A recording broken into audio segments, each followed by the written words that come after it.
And we're live. This is Things That Matter. I'm Joe Carter, and James Dondo is here with me, and as well as Dave's Good, and he's here to share his story. It's a story of transition from one belief matrix that to another that is diametrically opposed or completely different. A transformation. He's here to share his transformation story. Uh, Dave, how would you like to be called, Dave? Well, Dave is fine. Dave. That's Okay. my name, so I like Excellent. that. All right. So, can you help everybody to know what it is that you originally believed? So I was a Christian for 26 years. I did go through different iterations of Christianity, but essentially my sort of strongest, firmest position was a reformed, charismatic, I think would be a fair way to put it. I was evangelical. I was very firm in my beliefs. I ran a lot of Bible studies, youth clubs, ran Sunday schools. I went to the same church for about, all my childhood up till I was about 19. Then I moved, and I tried lots of different churches as well, but I mostly stayed in a strict and particular Baptist church.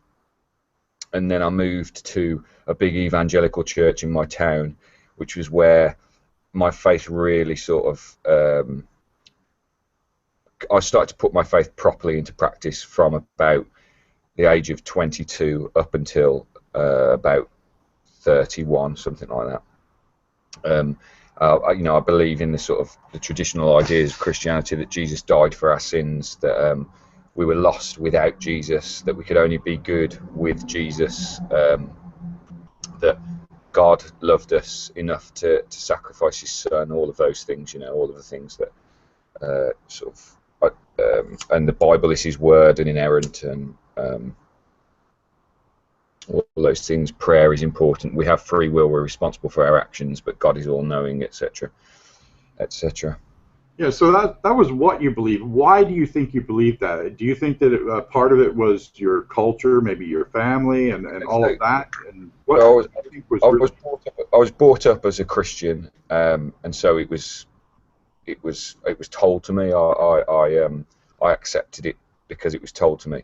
But when I was 17, I had a realization that, wait, if this is real, then the Bible teaches us certain things that we've got to do, like we've got to be baptized and we've got to live a good life, etc. And I'll try and stop saying etc., etc. So I made the decision at 17, right, if this is real, what are you going to do about it? And so I decided that it was real, and I got baptized. And I decided it was real because I read lots about it, I prayed lots about it, and I came to the conclusion that there's so many things that happened in my life up to that point that could only be answered by God, that I had to accept it. So I chose to believe it. I chose to say to my friends and family and anyone who would listen that it was real. So I think that's a why. Does that answer the why? Yeah. So how did that shape the way that you saw people, places, and things? If you saw somebody that didn't believe the way that you did, it sounded to me like you felt compelled to make sure that they knew that they had an opportunity to embrace this ideology that would be wonderful, life changing, and very important. Is that a fair statement? That's exactly right. That's exactly right. I saw every conversation as an opportunity to talk about Jesus, and if I didn't talk about Jesus in that conversation, I would go away from that conversation feeling very guilty, um, that I hadn't seen. I would often pray during a conversation, not out loud. I didn't want to come across as a nutcase or rude. Um, but I would often pray silently in my head that the opportunity would arise, and I would try and manipulate a conversation, not in some kind of psychotic manipulative way, but just try and manipulate a conversation in that direction. So if people asked a question, if people started talking about family or relatives or death or anything like that, that would be my opportunity to seize on it and talk about what they believed, and then talk about what I thought were the excellent reasons to believe in Jesus. And if they reacted in a bad way or in an aggressive way or anything like that, I kind of took that as confirmation that it was the right thing to have done, because the message of the cross is foolishness to those who don't believe, and the message of the cross is offensive. So, and there is an aspect of Christianity that it's a good thing for people to be persecuted. yeah, Right? I mean, you're doing the right thing if people hate you because of me. I mean, Jesus basically said those things. and I don't think I was ever one of those Christians as well that complained about persecution. Persecution was a sign for me that we were doing something right. So when we were complained about by the council or by groups of people, I was like, well, that's fine, by all means uphold the complaint, because it's meant to be. It's meant to be offensive, and it's meant to be upsetting. Well, what, if anything, was the thing that started you on a quest of wondering whether or not it was legitimate? It sounded like that you were pretty rooted in the faith and very seated with a whole social network that you were entangled with that agreed the same way and reinforced those beliefs and all of that. It like defined your life, if I'm understanding your story correctly. What happened that you began to question? Okay, so I was always of the opinion that doubt was important, always. So I had what I would have called healthy doubt,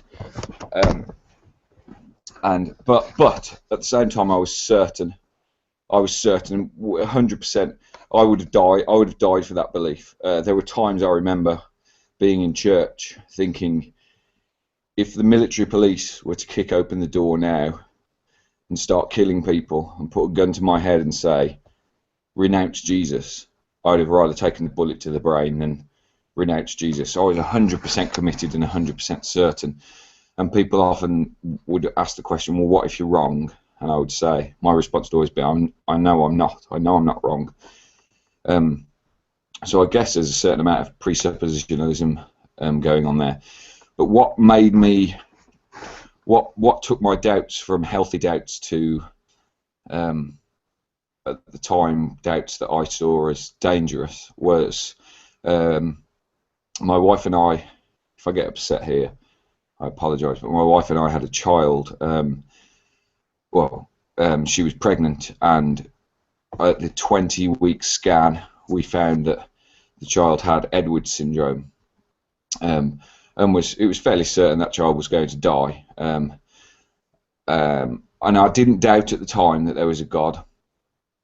In fact, it strengthened my faith ridiculously. We prayed several times a day, every day, that the child would be healed, believing fully that God would heal the child. And there were things that happened that I explained as miraculous at the time. So when the child was scanned, his name was Joash, and when he had his scan and we could see his heart, you could see two chambers. One chamber was pumping, and all three other chambers were just literally, they were flat like that. And the doctor showed them to us and explained that this was a classic sign of Edwards syndrome. And so we prayed specifically for the heart. And the next time we had a scan, because we were getting scans sort of every 2 weeks, the next time we had a scan, both pumping chambers were working. And I took that to mean, well, God's answered our prayer. It's there was things like the shape of his brain was strawberry shaped, and we prayed specifically about that. And the next scan, the brain shape was not completely changed, had developed and changed differently. And so again, I took that as miraculous, as God intervening. It was only sort of after he died at 31 weeks, probably a year, 2 years later, after our second son was born, that I started looking back over everything and thinking, hold on, there's so much stuff here that just doesn't make sense. And it wasn't necessarily about that thing, but that event put something in my mind. It made me sort of think about God in a different way. Like, why was my son not born healthy? Because surely praying for our son to be born healthy is a reasonable ask. And so there were stories in the Bible, one specifically, I'd like to give this as an example that really kick-started the doubt, which was, it was two stories that happened. I thought about Herod and the way when Jesus was born, he was called the King of Kings and the Lord of Lords, and that was how he was hailed as coming. And Herod didn't like this because he was the king, and he didn't want to have his authority challenged or questioned. And so as a result of Jesus being born, Herod commanded infanticide, and all the babies under the age of 2 were killed. And that made me think, well, Herod is clearly an awful person who should never be worshipped as a god, and everyone would agree with that. And when you speak to Christians, they do agree with that. So these are the details. A person had their authority challenged. As a result, they commanded infanticide. We therefore can establish that person is awful. God, when he wanted his people to be released from Egypt, sent Moses to say to Pharaoh, "Let my people go." Pharaoh said no. God has the authority challenged. The 10th plague was the killing of the firstborn, which was infanticide in many cases. So a person has their authority challenged. As a result, they command infanticide. That person is perfect, loving, and should be worshipped as a god. Those two stories made no sense. Either you come to one conclusion and apply it to both, or you come to the other conclusion and apply it to both, but you can't come to two different conclusions because they're pretty much the same thing. But as a topper, in Exodus, several times, whenever God sends Moses, he says, "Don't worry, Moses, I've hardened Pharaoh's heart. He's going to say no." So God forces Pharaoh's hand and then punishes Pharaoh's forced hand by killing children. So it's even worse. His actions are even worse than Herod's, because he forces Pharaoh to say no. And that made alarm bells ring in my head majorly. And I remember meeting with my friend who was a Christian, still is, who I greatly respected, really intelligent guy, similar age to me, well, still do love him very much. He doesn't speak to me anymore, but great guy. And I asked him that question, compared the two stories, and he just couldn't answer, and that really tripped me up because I was expecting to come away, because we went out for a curry. I was expecting to come away from that curry thinking, "Oh yeah, good, okay, yeah, I got it. I knew that my doubt was wrong," but he couldn't answer, and so that question just sat in my head, going, "Wait, you need to deal with this. This doesn't paint God in a good light at all. In fact, there might not even be a God." And so I started going over all of the other questions, because I'd run alpha courses as well, and the people that were coming on the courses who were non-Christians were asking all kinds of questions, and they'd ask a question and I'd have answers for them. But in my head I was always thinking, why don't you ask the follow-up question to that then, because my answer doesn't answer that question, and that's the one that you need to be asking. But no one ever did, and so because they didn't, I didn't. And so after meeting with my friend, I started to ask all of these other questions, and God as a concept came crumbling down, and I really did not want that to happen. So desperately didn't want that to happen. You know, Jesus was my best friend. He was with me through all of the good times and the bad times. I desperately didn't want God to be false, to be not real. So I've fought against it a lot, prayed lots and lots and lots. Am I going on too long here? Because there's sort of one more thing that I want to...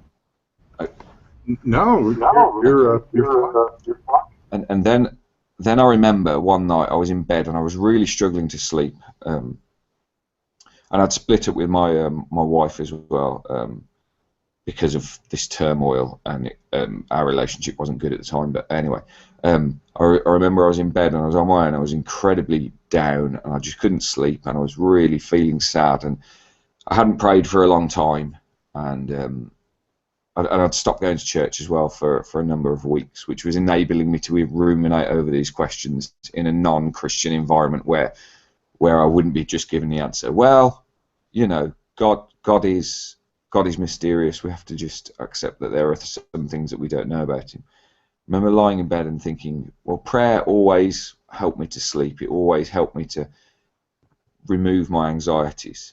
So I prayed, but I didn't pray to God. I prayed to myself. I prayed using the same sort of model of prayer where I prayed to myself in the name of myself through the power of myself. And I prayed with full earnest. You know, I was genuinely believed that I could answer my own prayers, and I was incredibly calm. I got exactly the same feeling of calm and anxiety being released.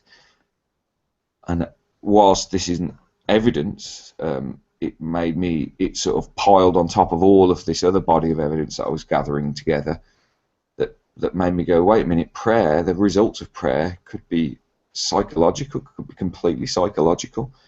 And it was sort of around that time, I can't remember the exact moment, but there was an exact moment where I said, I've got to abandon everything, not just Christianity, but I've got to abandon everything that I thought about how the world got here and who I am and all these things.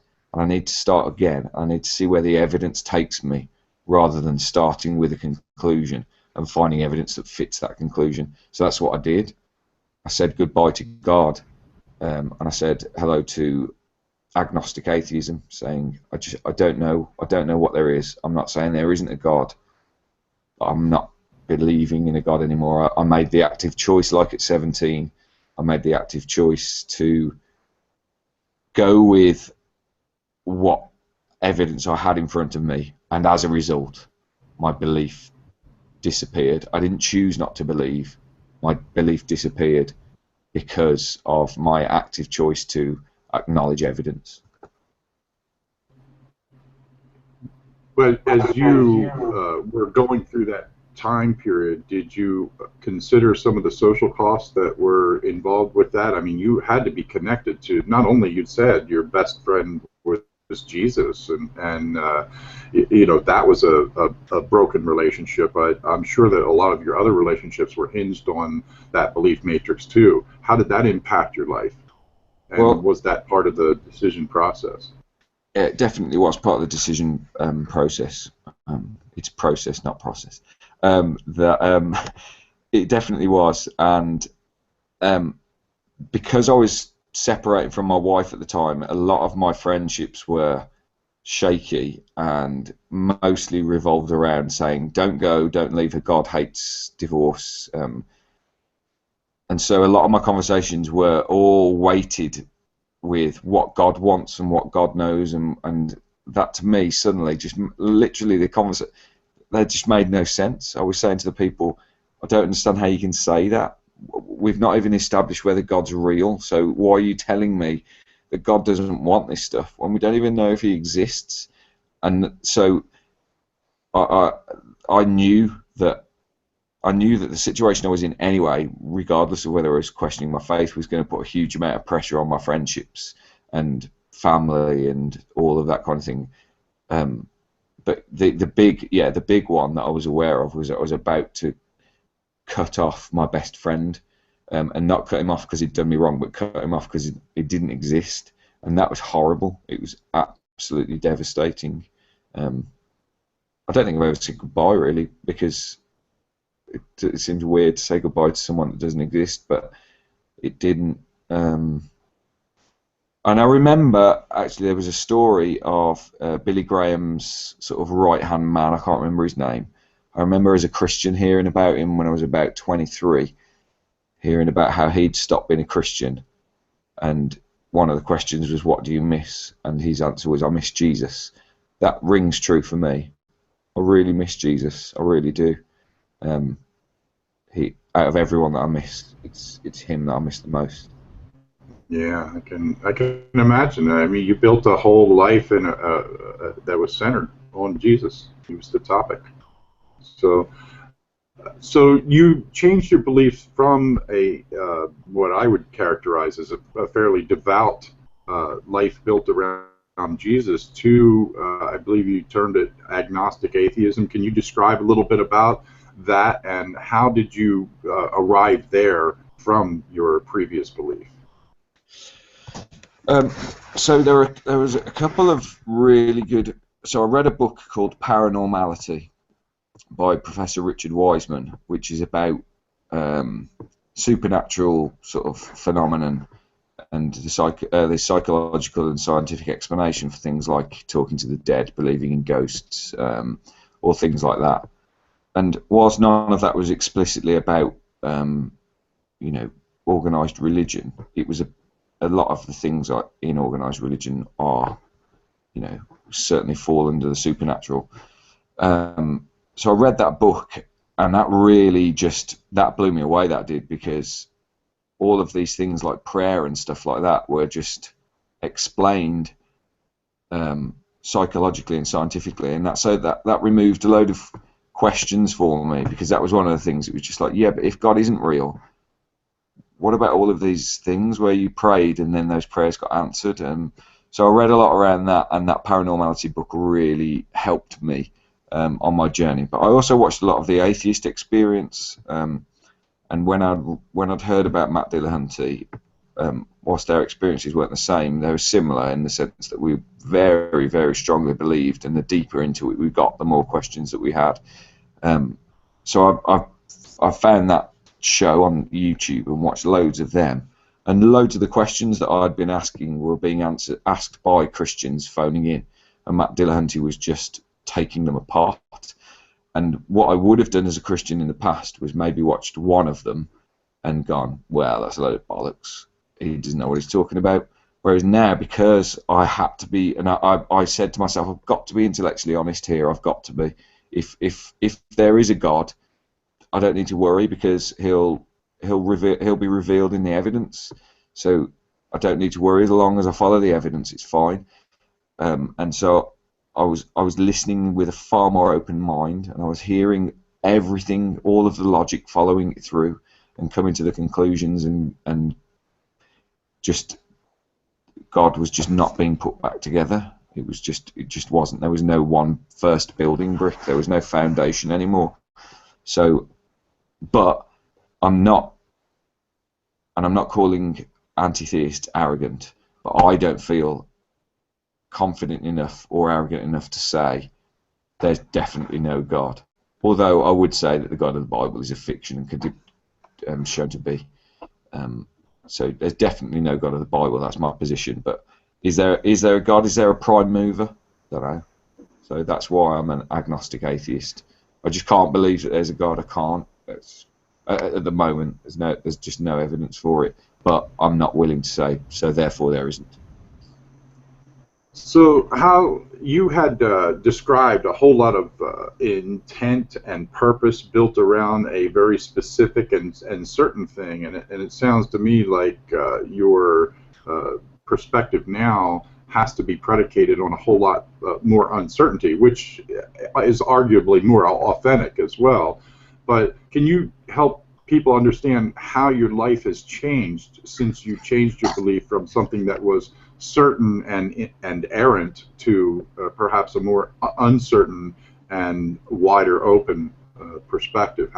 What's your life like now? So it has changed lots. So one thing is that I don't claim a belief in anything anymore. I don't think I believe anything.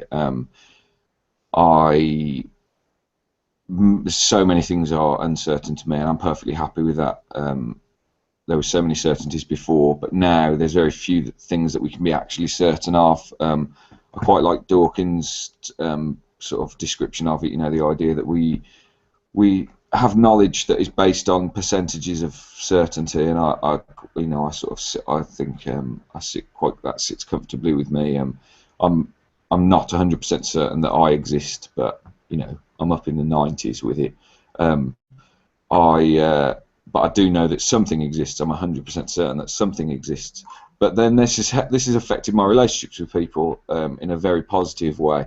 I don't make judgments about people anymore. Well, I do make judgments, but I base my judgments based on the evidence that they present to me. So if someone says to me, "Well, you want to watch him," I'll be like, "Okay, that's fine." But I don't let that shape my judgment of them. I let their behaviour and the things and their past and the things that they say shape my judgment of them. And even then, my judgment is malleable. So if they perform some awful act, if they cheat on their girlfriend or if they're caught stealing or something, I don't go, "Oh, what a bastard." I think, okay, that's one thing done that doesn't sit comfortably with me, but they've still done all these other things that I like about them, and I still think they're a wonderful person. They've just made a bad choice. I no longer think of people as sinners or saved. It's far more complex than that, far more. There's no black and white. So it's made me be far more patient with people and far more loving towards people, and look at things that we would consider to be immoral more as choices of poor choices and good choices, and not go, "Well, that's immoral, so you're corrupt and riddled with other corruptions." There's just choices, poor quality and good quality, and so it's shaped the way that I see the world. It's shaped the way that I see like world conflicts, like ISIS, for example. Whilst I think, and most Westerners think, what ISIS are doing is absolutely terrible, I think the better option is peace and not killing. They believe that. They firmly believe that, and so they should be given a space to have those beliefs. They should be allowed to have that. We shouldn't respond to ISIS in the exact same way that they do, the thing that we don't like. "Oh, you don't like our beliefs about freedom and peace and democracy?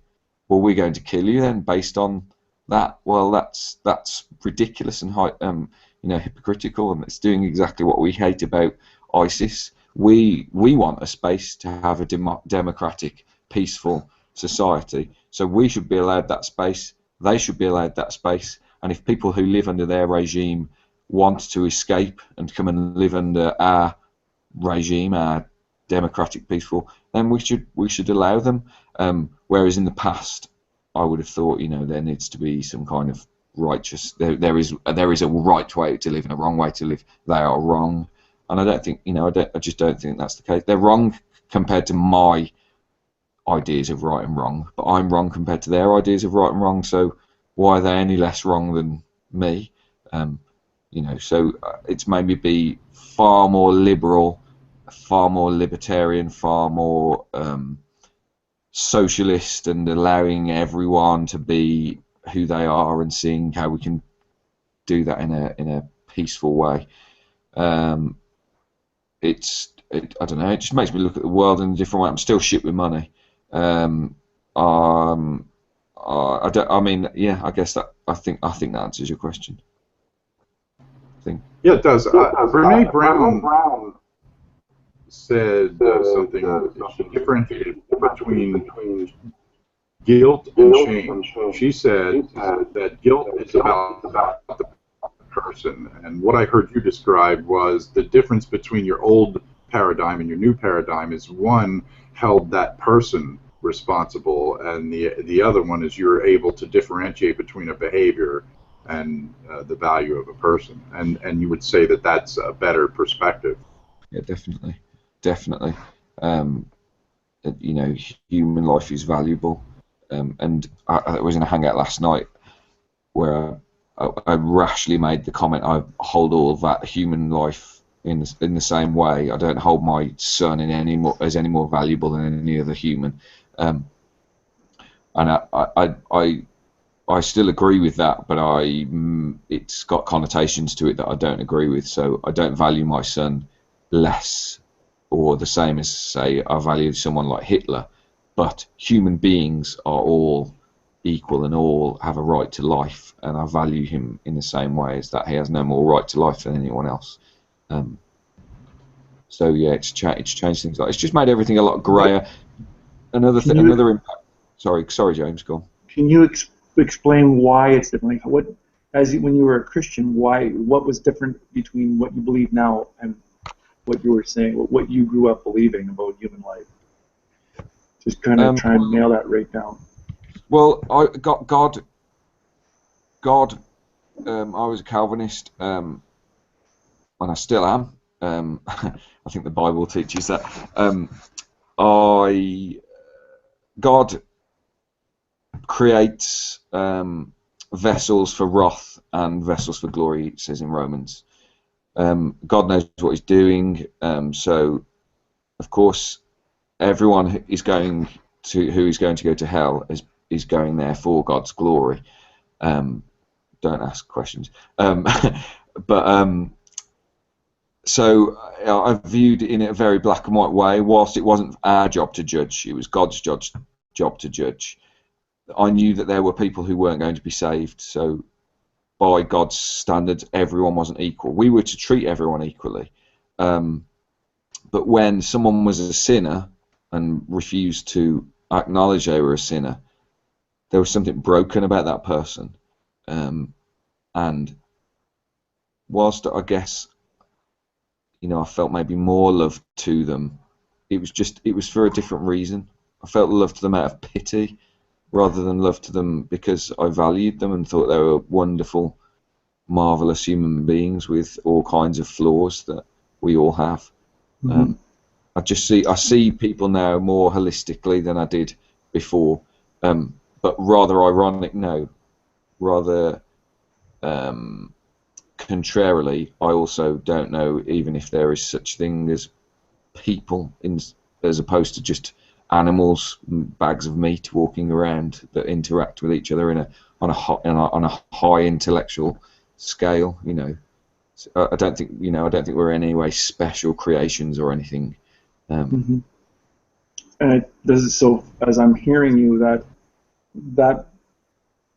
clicking in to the fact that we are all the same suddenly allows you to treat everybody with the respect and dignity that you couldn't before. Yeah. Good. Do you have any thing about your old paradigm that you would really feel good about bringing forward into the new one that is sort of absent now? Like, for instance, you had described that you had a solid relationship with Jesus. That obviously you valued that at the time that you held it.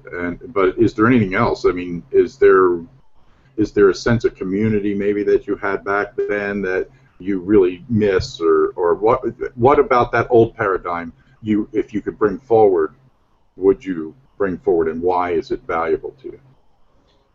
The community one is a funny one for me because I do miss that. I do miss the Sundays going and hanging out with people, but also I hate it because it's ridiculous, because they're all hanging out for this quite dark reason, this quite upsetting reason that essentially, they're all talking about and praying about that the people they're going to work with the next day, they pity and they think are not good. Not that they're better than them, but that they've got something that they haven't. And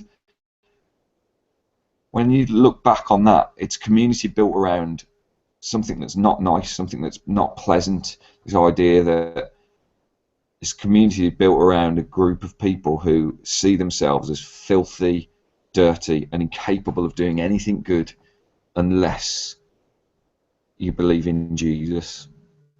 And even then, it's not you doing it, it's Jesus doing it. That's horrible.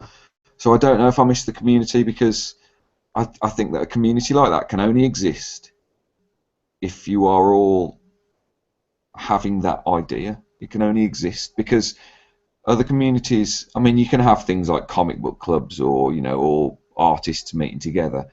They just don't meet in the same way that religious groups meet, because they've got this shared fundamental philosophical idea that is not nice, that is very unpleasant, and it is caked in love. They're not doing it because they hate people; they're doing it because they love people. But it's something that doesn't. So I don't know if I miss the community. I do and I don't, because what else? I miss certainty. I'd love that back. like sometimes I'd love to trip over and really smack my head and wake up and just be ignorant and stupid. I think I'd be so much happier. You know, happiness is something that's difficult to obtain, and I do enjoy life. I do enjoy people's company. I enjoy art and reading and music and films and thinking. I've never been bored. I've never been bored since not being a Christian. There's never nothing to do. I could sit in a chair for hours and while away the time just thinking about things, and I love that. That's wonderful. But certainty, that was nice. That was really pleasant. Why has this happened? Because God wanted to. It's part of His plan. Yes. Yeah. I guess those are the things that I miss the most. And if anything else pops up to me in the course of this conversation, I'll bring you. So, but is that really certainty? Say again? Is that really certainty? Just going, God did it. Is that really certainty, or is that just... It was to me, because God was real, and everything that happened was part of God's plan. So I was certain, because I was certain that God was real. Yeah, it was certainty. It was. Whereas now there's very little I can be certain about, and that it doesn't sit uncomfortably with me, but it doesn't make for easy things. It's not easy, but I enjoy it. I enjoy the challenge. There's no box. But it does put you on a journey as opposed to a destination. You now have something to the advantage is you have things to explore now and discover, whereas before the final curtain had been pulled, the job was done, and all you had to do was run back to the rote ideology, and you were done. Yeah, I'm going traveling now rather than moving house. Yeah. If there's anything you could get the people of your former paradigm to understand that you now understand, that you think is of value from this current belief perspective, what would that be? And mind you, you don't have to think about the process of actually accomplishing that. In other words, just assuming that you could help the people in your former paradigm understand something about your current one that would be a value to them. Assuming that you could do that, what would it be, and why is it of value? The answer to this is easy, man. Logical fallacies. That has just really helped me, and it's just good for self-analysis on the statements and ideas. Really, just fantastic. So many things like special pleading is one. Special pleading's an amazing one, and that has to be used all the time to make so many of the ideas in Christianity work. So those, if people can accept them, if people can go, okay, yeah, that makes sense. If you do A, then B follows, so C can't be right. This all makes sense. So if I apply it to my own beliefs, it falls apart logically. Yeah, this all falls apart. I think that would be the one thing. I think if people can accept logical fallacies and then use the logic to follow them through, we'd live in a far more rational society. And why would that be valuable? It's a sort of a rhetorical question, but I'm hoping that you can illustrate why it is that you feel like it's okay. So I'm even having trouble phrasing the word because it's so obvious to me too. But you are now, from what I understand you saying, better able to parse fact from crap. And based on that, you can navigate better. And you're saying that has enabled you, if I'm characterizing what you said appropriately, that has enabled you to be able to figure out whether or not something is real or not with much better accuracy than you once did with just assigning words and waving of hands. Yeah, exactly. It just enables you to be more analytical about everything. So your relationships with people, you can be far more patient with people. But this specific belief systems, So, the example that I gave before, the Herod example and the Pharaoh example and God, That's special pleading. You can't, yeah, but it's God, so it's different. So that would be a good example from a theological point of view, but also just relationships with people. It's the sort of golden rule, which I don't think always works, but if I did something to wrong someone, I would want them to understand the context of that wrong, and whilst I would be sorry to cause that wrong, I'd want them to understand the context and be able to empathise and forgive, because often when you wrong someone, they have often wronged someone else in a very similar way.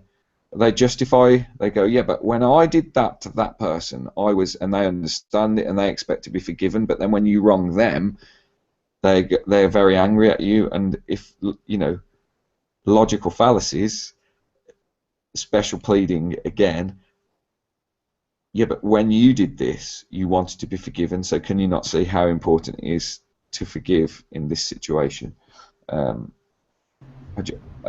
And listening, so the straw man, listening to people's points of view and then responding to their actual points of view, rather than listening to half of someone's point of view and then responding to my own special version of that point of view, and then them not really understanding my point, and then me being able to go, that's because it's a point bestowed upon me by the Holy Spirit and you don't understand it. I would never say that. I would have never have said that to someone, but I would have thought it. Whereas now it's like, oh, okay, maybe I've misunderstood what you're saying. Let's have the conversation in more detail and try and get to the bottom of what you're trying to say. And okay, we'll meet up tomorrow and we'll discuss this and whatever, rather than going, well, that's the end of that. I just think it just changes everything. Sorry, Joe, carry on. When you were in your former belief paradigm, you had a lot of social reinforcement. People would agree with you, and that's a very affirming thing. And what you were just describing there, too, is a person sort of, and I think you alluded to this as well, that the arrow gets shot at the wall and then suddenly the target gets painted around wherever it hit. Seems to be the axiom by which people operate in a lot of ways, and that creates a whole bunch of destructive things like uneven scales, where I want myself afforded pleasures or latitude that I won't afford you because, and so forth. So at any rate, you're from what I'm hearing you say, you have this notion that you're much better able to navigate. If you could speculate for us, what would you say you think is the glue that keeps that existing paradigm going in the face of what you, from your perspective now, you see is wholly spelled a little bit different than you used to? Because I'm not right. It's that's it. That's the only difference. I'm not right. I've just got ideas. What do you think holds that together? The other paradigm. What is the glue that keeps it together? What holds the Christian one? What you perceive now is overwhelming evidence that it's untrue. Why do you think it still holds together? Why do you think they can't see what you see? Because they don't want. Because they don't want to. So. I've spoken to Mum, because my mum was a Christian, although a very different Christian to what she used to be. She's far more airy-fairy and liberal about it now, and the Bible is just a book, not any kind of guidance. But ultimately, whenever I have conversations with her about this, ultimately what it boils down to, as soon as we start talking about the evidence, is she goes, David, I don't care. I want this to be true. So that, I mean, it's desire. A lot of people don't want it to not be true, and that's it, isn't it? It's not an addiction, but when you've got a plate of food in front of you and you know that you shouldn't eat anymore, but it's good, so you smash it and eat it all. You don't want to ask these questions that are going to make it fall apart, because that requires months, years, maybe even a lifetime of just confusion. Why would you want to pull it apart? You know, and there is a certain. I mean, that seems rational to me. You know, if you were with your partner, you know, we all sort of like hold that belief that our partners, if you've got one, love us. If we constantly question that and looked for evidence as to why it wasn't true, that relationship wouldn't last a very long time. So we kind of do it with each other, although we can actually speak to each other and have conversations. You know, we're not married to someone who's just given us one letter and we've never actually met them, but they gave us one letter and promised they'll be back at some point, and we just sit in our house waiting for them to come.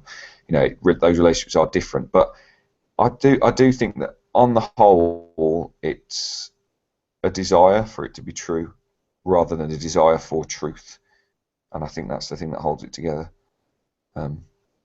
So does that answer the question?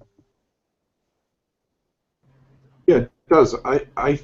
My own thoughts about it is the reason that beliefs get held is because they have a social value, and I think at our core, we human beings are dependent. We're born altricial, needing complete care.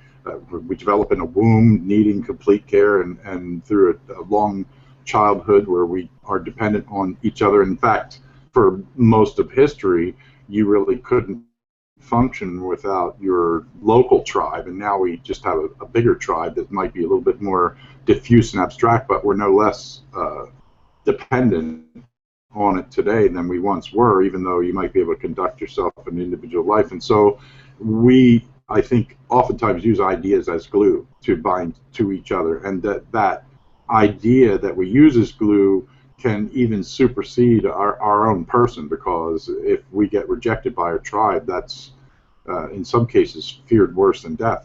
I've heard it said, and I don't know if this is true exactly, but I think there's an element of truth in it, even if it isn't literally true, that people do fear public speaking more than they fear death on average. And part of the reason for that, I think, is because we are so dependent on each other for approval. And so once you're in a matrix where you're fed approval based on your stated belief and your ritual demonstrated behavior that you do believe in something and all of that, that can be powerfully reinforcing just because of the way we humans are wired, evolutionarily speaking.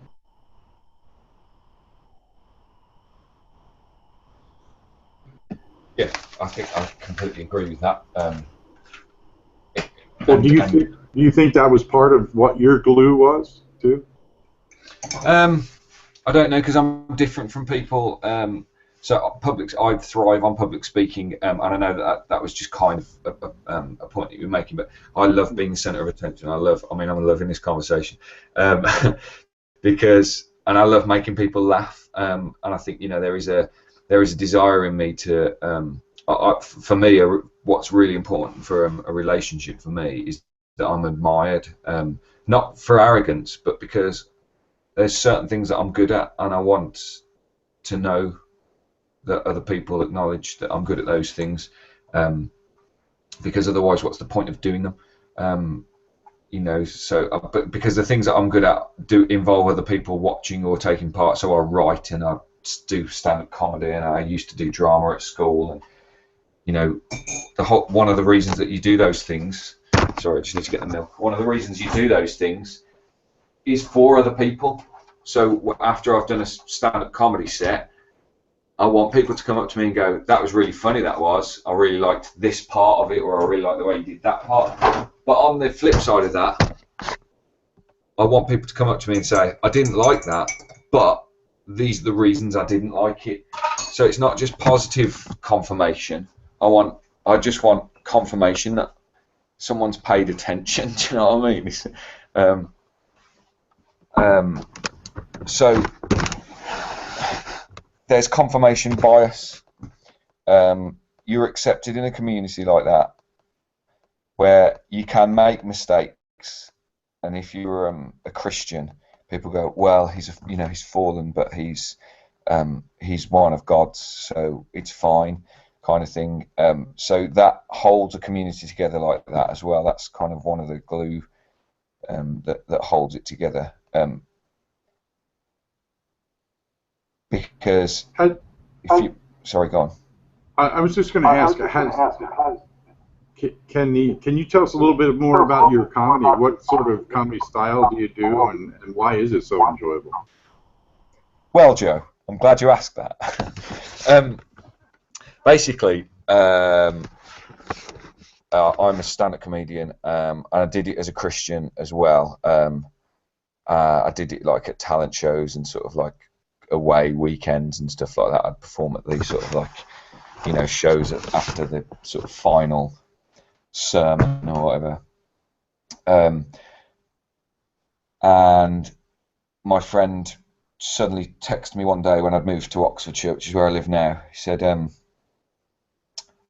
I've just booked us in to do stand-up comedy night. And I was like, what? And he was like, yeah, I thought it would be a good laugh. So we did it, and then we did it a couple more times. Then that night closed down. I don't know whether that was our input, but that night closed down. So we decided, right, we'll start our own comedy night. So we did it. We performed our first comedy night. We booked some comedians, performed our first comedy night at an Honesty Cafe in Banbury, where you donate whatever you think for the food and drink. And it was just great success, our first night was. And so we decided, let's call it Honest Comedy. So you can find Honest Comedy Banbury on Facebook, and you can see all of our photos. I perform as Terry Green. You can find Terry Green Comedian on Facebook. You can follow me there. And I find it a really cathartic process because I can go on stage and not be me. I perform as Terry Green because obviously the name Shakespeare has, as my last name, has connotations that I'll never be able to shake, and comparisons, subconscious comparisons there that people will make in the audience that I just don't want to be in the way of my comedy. It's quite dark. I talk about sort of dark subject matter, but I do it in a sort of quite light-hearted way, and I use a lot of logic in it. So I'll be like, it doesn't make sense that people think this because the resulting conclusion is that. I perform it better than that, but I really enjoy it. I love the writing process, and I love being able to be absurd, because oftentimes social convention doesn't allow you to sort of say absurd things and follow them through to the logical conclusion. People often think you're a bit weird if you do that, you know. So I see you have a Google profile page. In fact, you're in here under the Terry Green nomenclature. Did you just start that up? And if so, is it okay to point people at that?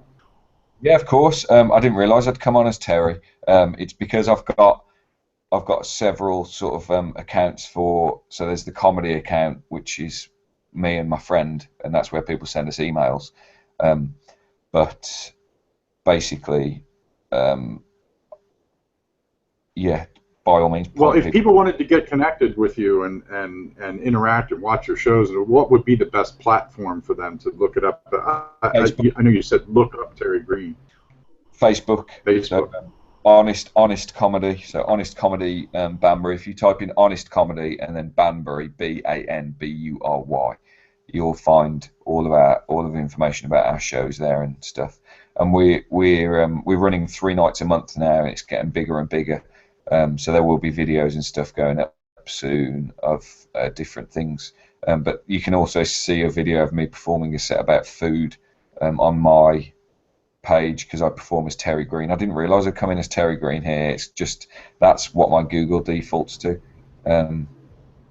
So yeah. Yeah, that's great.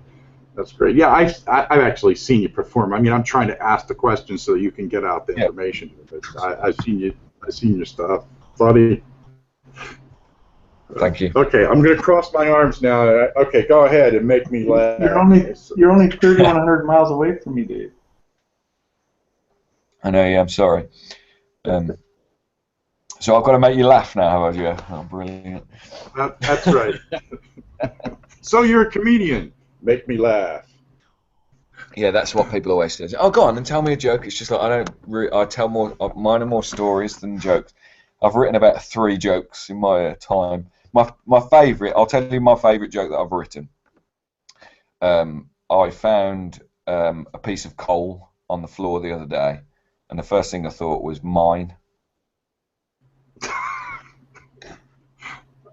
Okay, I like that. I love jokes that are just, what do you call a fish with no eyes?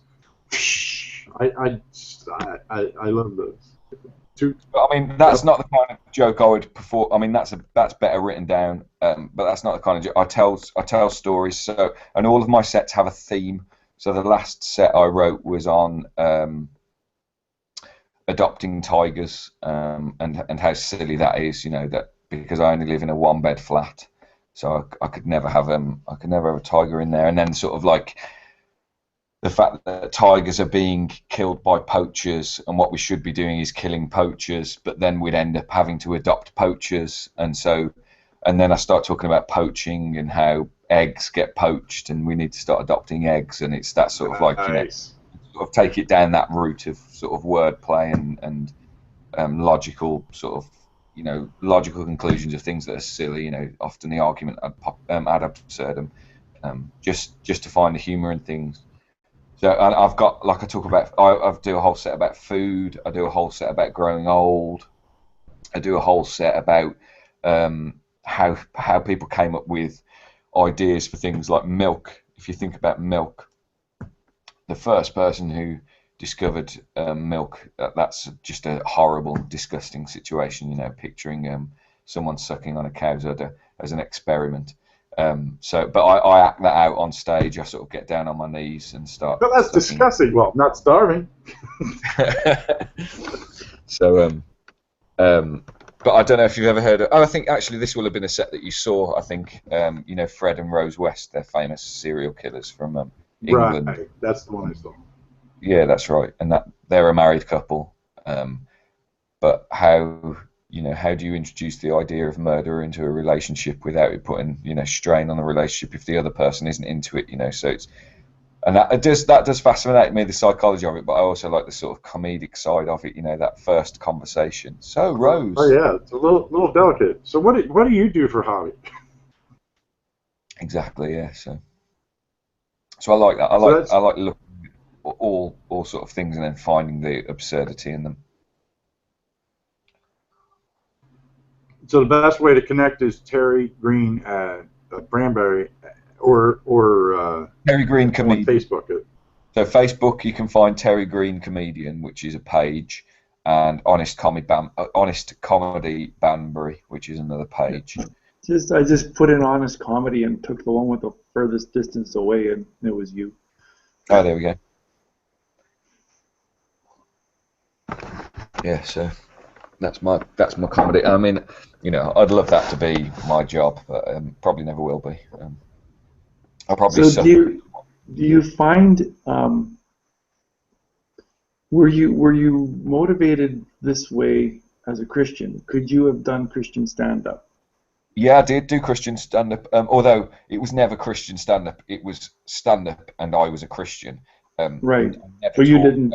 Christian things, but I never swore or anything like that. Although I was still quite dark, I talked about kidnapping and stuff like that. But I never swore. It was always clean.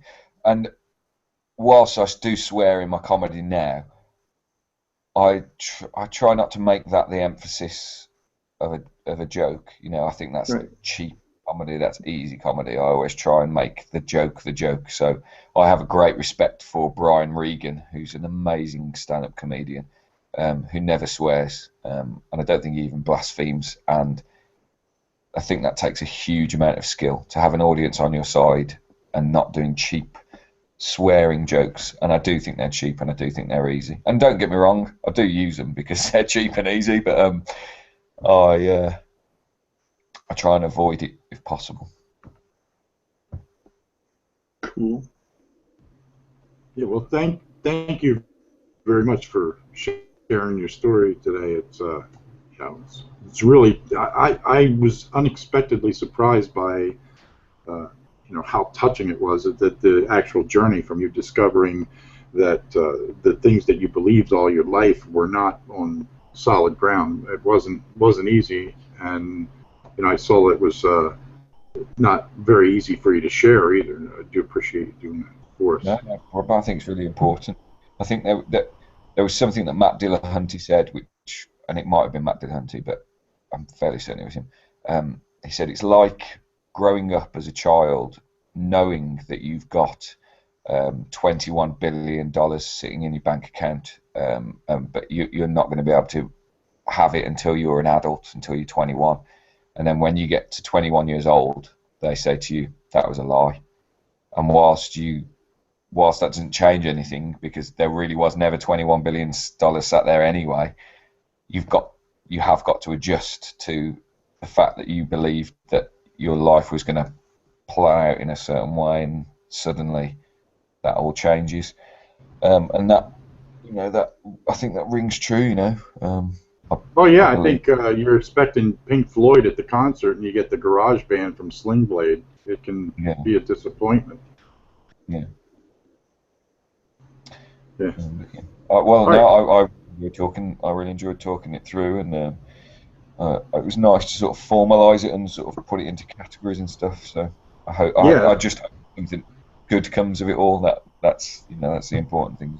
Yeah, the plan is to stitch together the flavor of these questions, the whole transition thing, and perhaps Ozymandias gave us a really good philosophical ground of what beliefs are in general. So to sort of weave that in, so that going forward in the future, somebody that is exploring might relate to these stories and have something to ground their own search in, and maybe find some places where they could point themselves. The thing I think is important all the way through is that you kind of have to have some kind of a community thing going on. Otherwise, you're done. And if there is a community that demands that you believe something that is not true in order to, as an entrance fee to belong, then you probably don't really belong there anyway.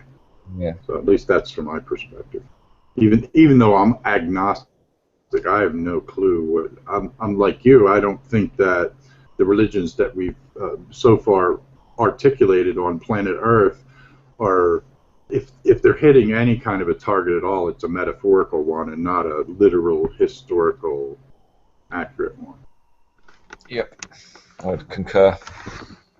So the only thing I would say, I wasn't going to jump in when you made the comment, but earlier on you were explaining why you think anti-theists are, I'm not sure what your word you said, but not just you didn't like the idea of it, and you said that anti-theists don't believe in God. And I'm an anti-theist only because I don't see the value of religion in something that can't be expressed other ways. So I see religion as detrimental as a whole, because for some of the reasons that you're talking about. You've got people believing things that aren't real and basing their life on non-real values and trying to impose them on people and telling people they're bad and evil and wicked. And like you were talking about, your viewpoint changed from people not really having value because some are going to be saved and some aren't going to be saved, the whole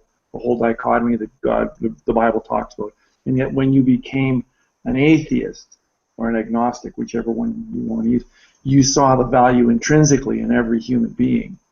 So for me, that's why I'm an anti-theist, because I don't see that belief system as having any value. I don't believe there's a God that's been expressed, but I'm open to the fact that there might be one. So I'm not against a God. I'm against religion. So to me, that's the difference, just a slight definition of the anti-theist position. It's not that I hate God. I don't want a God to exist. I would love there to be one, but the ones I've seen, there's none of them exist. So I'm not against the position that there could be a God. I'm against the position that religion has any value in the world. Yeah, and I think I'm inclined to agree, but I'm just inclined to agree in the sense that I don't see any value in it personally. But because I see value in people, and there are people. Absolutely, and I do understand that. Yeah, I've got to give them that space. However, as well, because I see the inherent value in people, I think an anti-theist needs to be given the space to be an anti-theist. And so that's why I said I'm not calling anti-theists arrogant. I just don't feel arrogant enough. That's the word you used. I couldn't remember the word you. So I'm Yeah. not. It's not that I'm calling them arrogant. It's that I would feel arrogant if I took that position, knowing that I don't have the knowledge to be it. Because I probably think that there is some value in religion. I'm not sure what it is, but I probably think that there. I mean, lots of people get helped because of religious organisations, and whilst they might take 10% to help with people and 90% to give them Bible teaching, that 10% still is important. Mouths are Mhm. being fed, Yep. toilets are I being filled. I agree. I agree. And I guess part of it, living in this part of the world, we don't see the churches doing that level of good anymore that a secular society can't do. And living in Canada, I have a secular government that takes care of the needy, so I don't need a church to do that. That's exactly it, and I am of the I'm not going to use the word belief. I am of the thought Conviction. that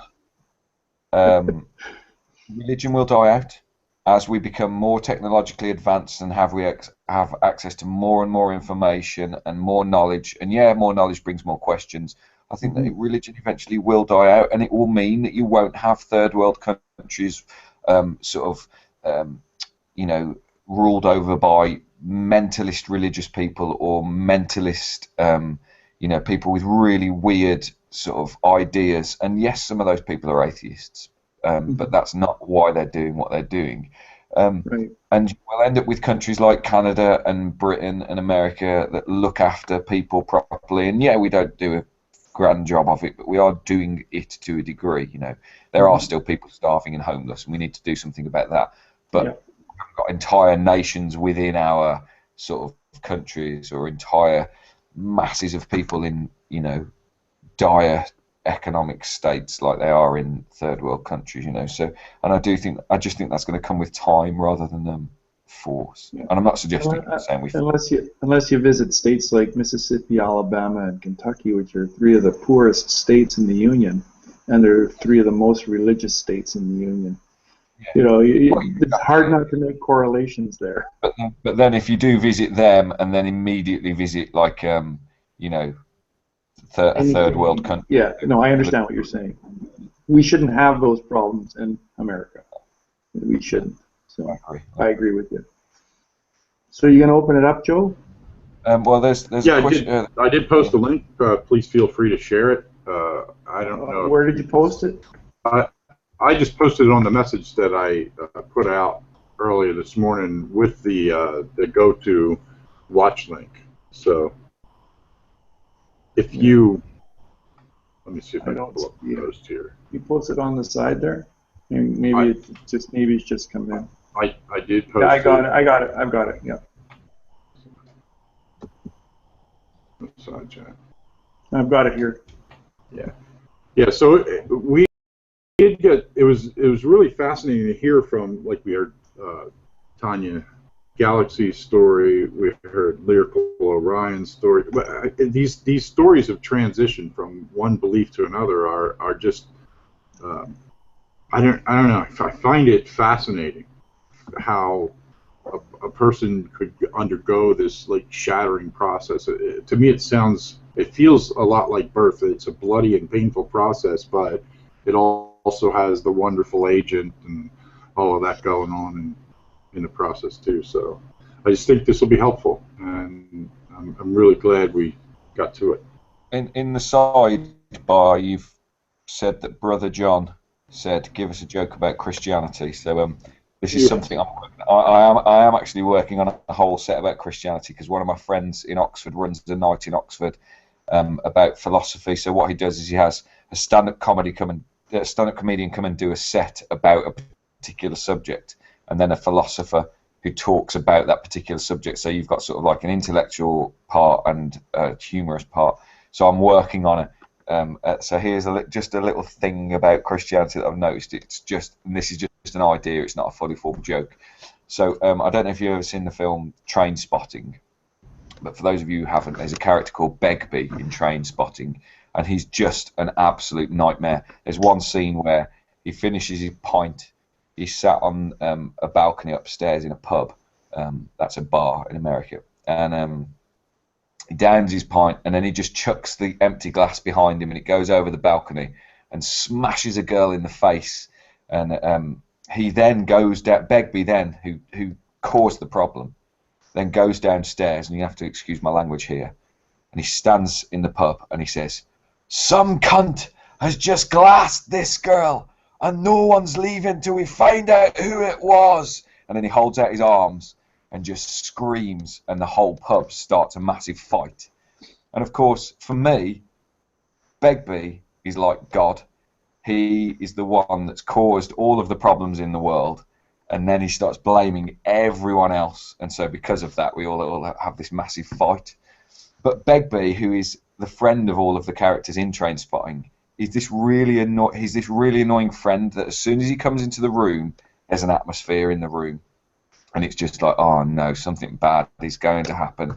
And everyone's got one of those friends in their friendship groups where, you know, they're loud and leery, and they always say things. They always have a bit too much to drink, and they always say things, and there's always a fight, or there's always some kind of conflict that just didn't need to be there and put it down on the night. And for me, God is that friend for a lot of Christians. When he turns up, it ruins the night. So there's a story in the Bible, and I think it's in Joshua, where God tells Joshua and his people, "I want you to go to that town, and I want you to kill everyone, and I want you to take the silver and bronze and keep it for yourselves." And it's like, you know, when you're with your mates and you're walking down the street and your kids and whatever, and everything's fine, you're all having a laugh, and then you see this friend, and he says, "Yeah, smash that window. Why don't one of you smash that window? Go on, just chuck the rock through the. Go on, it'll be all right, laugh. Just chuck it through the window. Go on, it'll be all right, laugh." And that's God for me. He's that friend, you know, tells you, "Why don't you smash it? Go in and take their TV. Just take everything. Take everything that's yours. Go on, take it. You do More that." smiting everywhere. Smite. and then when it happens, you know, he's the one that tells the police that it was you. And then throws you in jail forever. Yeah, exactly. So that's an idea. That's an idea for a joke. You know, it needs to be tightened up. But yeah, comparing God to Begbie out of Trainspotting, I quite like. That actually is a pretty good analogy. It does feel like, hey, have a garden, and blah. Oops, you violated the principle. Get out. But I knew you would, and so now I'm going to burn you in hell for what I. It does. I mean, I've heard that argument. It's sort of. I don't know how to argue around it. Maybe somebody does have an argument about it, but I don't know what it is. Is it Brother John? Is that Brother John Nadine? The deist? Oh, is he a deist? Oh, right, okay, no, it's a different guy. Yeah, a lot of people call him Brojo. He hosts a morning show called The Morning Crow, and things like that. He's a good guy. Add me, Brother John, add me. Yeah, he is. So. Well, I've really enjoyed this, and are we waiting for people to come in? Because I'll share it. Sometimes we get some. Last night we had a really good discussion after we finished. It went on for another 2 hours, I think, after we were done with her. Room filled right up. Yeah, and if anybody wants the live link there, it is in the outside chat. Yeah, I think we both already forwarded it. So. Right. I suppose it's not a particularly good time of day, is it? Well, it's 11 o'clock where he is, and 10:30 where I am. So it's not like it's Yeah. too early. But it is Sunday. I'm trying to make out like this isn't my fault that people aren't coming in, James. It's not your fault, Dave. No, it's Sunday. You know, it's the fact that the Brits, and you're responsible for all Brits, made GMT the anchor for the entire world, and so we had to do Actually, this. that was developed by a Canadian. Shh, I'm talking here. I'm protecting my buddy. I'm standing up for my Brit. So. Yeah. You and your Queen currency. Yeah, pretty much. I have no clue what the hell I'm talking about in that area.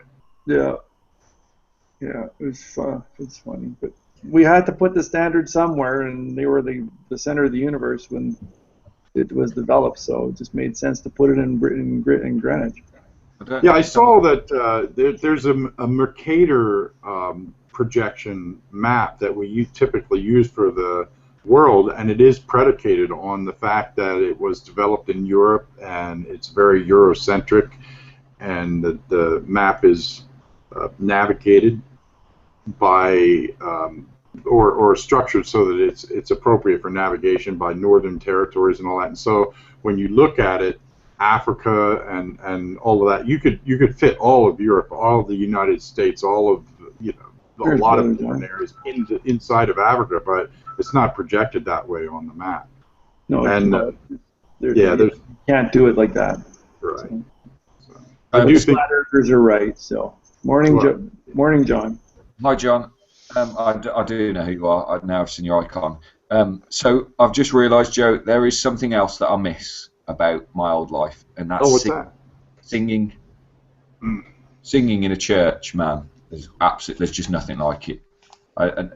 Just nothing like it. Yeah. Well, I was a that is worship fun. leader, so I know how you feel. So, It was that there is and again the link is horrible in the sense that you're all singing because you want souls to be saved and you all feel like you're a bunch of shit people, but singing with a group of people who genuinely believe what they're singing and they're not singing because they think they should, they're singing because they really want to. There's just something about that. Even discordant voices don't bother you in that situation. Because how can you awaken that? I mean, because like there's things that I feel passionate about, but I'm not sure if I slapped a sign up and rented a building or whatever that people would come and feel that same kind of passion I do. It seems to me like there is something advantageous to the fact that you can anchor yourself to something that you can use as a basis, a foundation to build that kind of emotional commitment to and expression around. well, that is missing in the afterglow. if you've ever gone to a Garth Brooks concert, I mean, it's really hard to tell some of these big shows are any different than a religious experience. Like I went to Carlos and Rod Stewart were here last summer, and going to a Carlos Santana concert is a very spiritual experience. He moves like that, like he's into this automatic writing, and he's a spiritualist. So when you go to one of his concerts, it's very much a spiritual experience. People know his music, they know the songs, and there's not a whole lot of difference between that and what I would do on a Sunday morning when I was leading worship. You get people who are like-minded, focused on something, and you use the music, just the sheer power of music unites people because it's a very guttural experience. It touches the very essence of who we are on many levels, which is why it's called the universal language for a reason.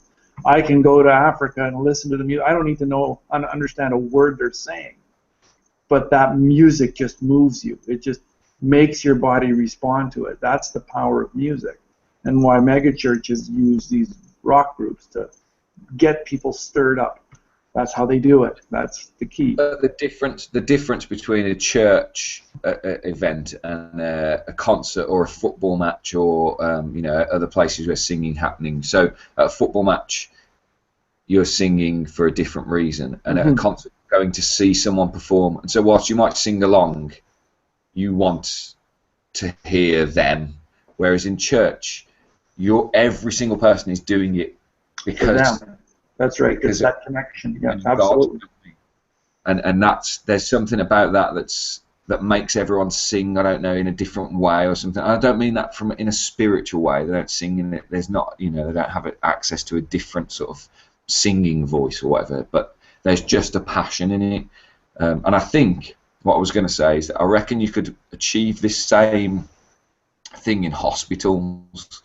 Because the point of church is that you are all broken people coming together, celebrating the fact that you are fixed in Jesus. And if you go to a hospital, the point is you're all broken people. And if you get fixed, if your leg gets fixed because it's broken, or your cancer gets put into remission or whatever, if everyone sung sort of a song to the doctors or to the NHS or whatever, when they left hospital, I think you would get a similar sense of joy and appreciation, and that combined link, that wait a minute, you and I are connected because we came into this hospital as broken people, and now we're leaving this hospital as fixed, and I want to give my thanks to the people who did this or the person that did this. So it's sort of, I think the singing sort of seems very selfless as well, because it's not about entertainment. There is a certain amount of entertainment in it, but you can go to a church with a shit worship group and you'll still get the same passionate singing as you would if you go to a church with U2 as a worship group. Mm-hmm. Yeah, I agree. Absolutely. I've been in churches with really crappy worship teams, and it's not even the skill of the performer. It's because the goal is corporate worship on a personal level. That's what draws people in. You can, some of the now you're speaking Christianese. Yeah, well, corporate. I haven't heard that. My life. I mean, that was my life for 40 years, right? And that's what I did. I knew how to take people to where the pastor wanted them to go that morning. And some of the most powerful experiences I ever had as a worship leader were with no music at all, just straight a cappella singing. There's something special about listening to the power of a group of voices singing the same song. Yeah, and you're there for the express purpose of communing, and there is something to be said for that. But that I think is different, as Dave alluded to. You don't get from a Garth Brooks concert. It's true. Something. Yeah. Nice picture, Dave.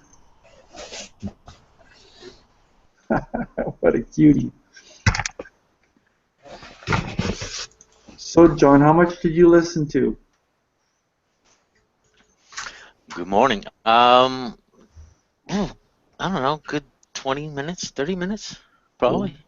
Listening to Terry, it seems, and I see a common theme with people who go through this deconversion process. They seem to go through a lot of the same experiences. So when I was listening to him, I was like, yeah, experience the same thing. Mm-hmm. Well, it makes sense that it's a similar process to come out of it, because a lot of us started the same way. A lot of very few people were like, we were talking with Seamus last night. Very few people come to this position in their later teen years or older. It's stuff usually you're taught from a young age, and you don't question it until you get older, and then you either just accept it and realize I want to just keep believing it, or you do what most of us do and ask honest questions and want honest answers. And so a lot of those stories are going to be very similar.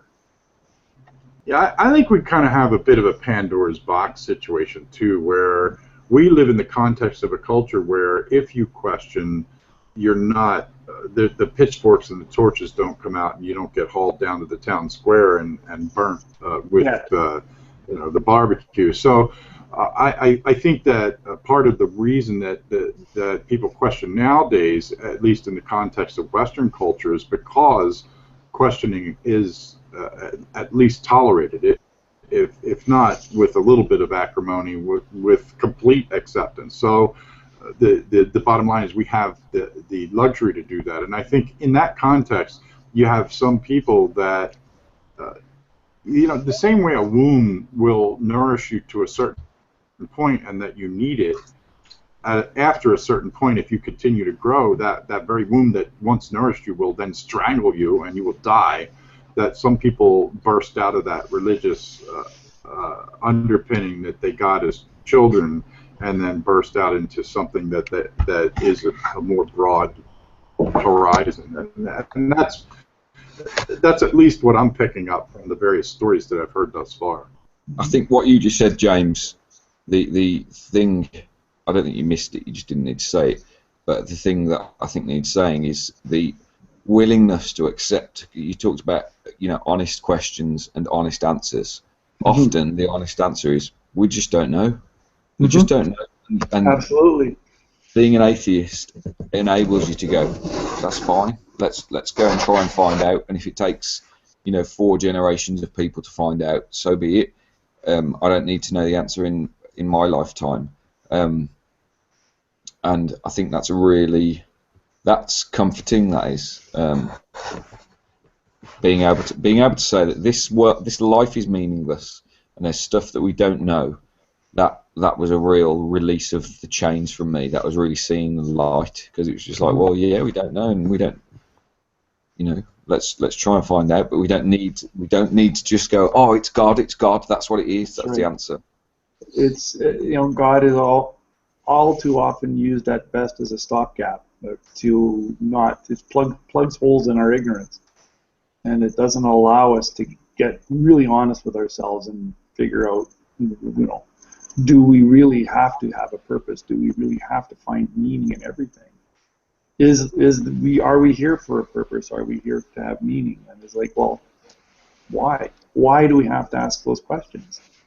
And if you take a God question out of the equation, then you can get to a better answer of like, okay, if there is no purpose to the universe, then I'd better spend the days that I have making my life count.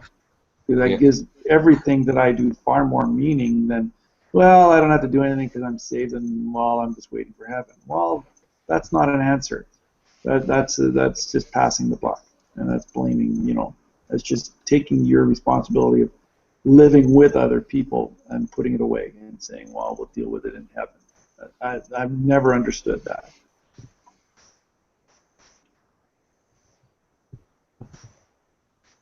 So are you a deist, John? Yeah, I would say deist, more of a deist, pantheist, if you want to put a label on it. I have my own concept of God or creator. Your gift is... Yeah, I was a Christian for like 30 plus years. Right. Yeah. Couldn't go the whole atheist route because of certain experiences, which are, subjective, but they were my experiences. So. But I mean, that's where I can totally empathise that that you're willing to acknowledge they are subjective and. Mm-hmm. Did he freeze? He froze, right? Yeah, he'll be back. Okay. Terry is his stage name, so he'll answer to that. But if you call him, that's his real name. So. Yeah. Welcome, Heretic. You might have to refresh, Dave. Hello. Yeah, Dave will refresh. Did that come through? Yep. We got you. You did. Okay. Everybody all right? Good. You're doing great. Yeah, how are you doing? I think I had a bit too much wine last night. My head is starting to slowly implode on itself. So my feet are up. It's around about 4:30 in the afternoon here in the UK. I was planning on just watching your YouTube feed of this, but I couldn't find it, so I thought I'd come in. So I have no idea what you've been talking about. We've been talking about belief, how and why do people believe the things they do, but also what is it like to go from one belief paradigm to another? What leads to that? What are the social implications, the behavioral implications, and all of that? So we've talked to a number of people who've had a story of transition from deep religious faith to agnosticism or atheism or deism, and another who went from believing that nature was the absolute thing, and nurture didn't really play much of a role in the way people behave too, making that kind of transition. So just not necessarily religious. Have you had any in your life? That's really interesting. I haven't had any. None whatsoever. I wasn't brought up religious in any way, shape, or form. I remember my mother's Catholic, and my father's whatever he bloody was. He certainly wasn't religious in any way, and he never mentioned anything about religion at all. Neither did my mother, really. But when we were children, young children, we were taken on Sunday mornings to Sunday school at the local Church of England church. I don't really understand why my mother didn't take us to a Catholic church, considering she was Catholic from Spain. But there were a lot of strange things that were going on with my mum and dad in terms of who took decisions about what. But I never believed any of it. And I'd sit there at Sunday school, from what I can remember, I have no vision memory of it at all, other than going there. Certainly got no vision memory of what the church looked like, or what was said in there, or what we did, or this, that, and the other. I was clearly just daydreaming the whole time, just hoping to get the hell out of there and go and run around in a wood with some friends or something and climb some trees. But no, didn't believe any of it right from the beginning, was never interested in any of it. And when we moved house, when I was the age of 9, I even stopped going to Cub Scouts. And so it all disappeared, and I never took any notice of it whatsoever, and never have done. So how does that help? How does that shape your response to people that do believe it? Do you feel assessment of what it's like to grow up in the context of something that, ideologically speaking, is a centerpiece in your not effective into reality, but is certainly a social engine? In a way, I mean, where I've been brought up, there's none of it's been. There's very, very few fundamentalisms or fundamentalists are around. I guess, although I'm not knowledgeable about it in any way, because I just didn't talk to people about religion when I was growing up. I guess it's sort of a very liberal Christianity. I don't even know what the Church of England really means. I don't know the difference between Baptist, Methodist, and all of these things. And so I was very benign towards it, and basically just said to people, yeah, hey, you can believe whatever you like, and I'll believe whatever I like, and as long as neither of us try to impose it on somebody else, then we're going to get on fine. And that's always done me all right all the way through life, until probably around about 10 years ago. I mean, way post 9/11. I had a boss at work who was a committed Muslim, really committed Muslim, and he's turned out to be one of my great friends. He's absolutely fantastic, and we have these fantastic discussions at work, of which we really have a ding-dong go at each other, very respectfully, taking the piss out of each other's point of view. But he's taught me a lot about Islam.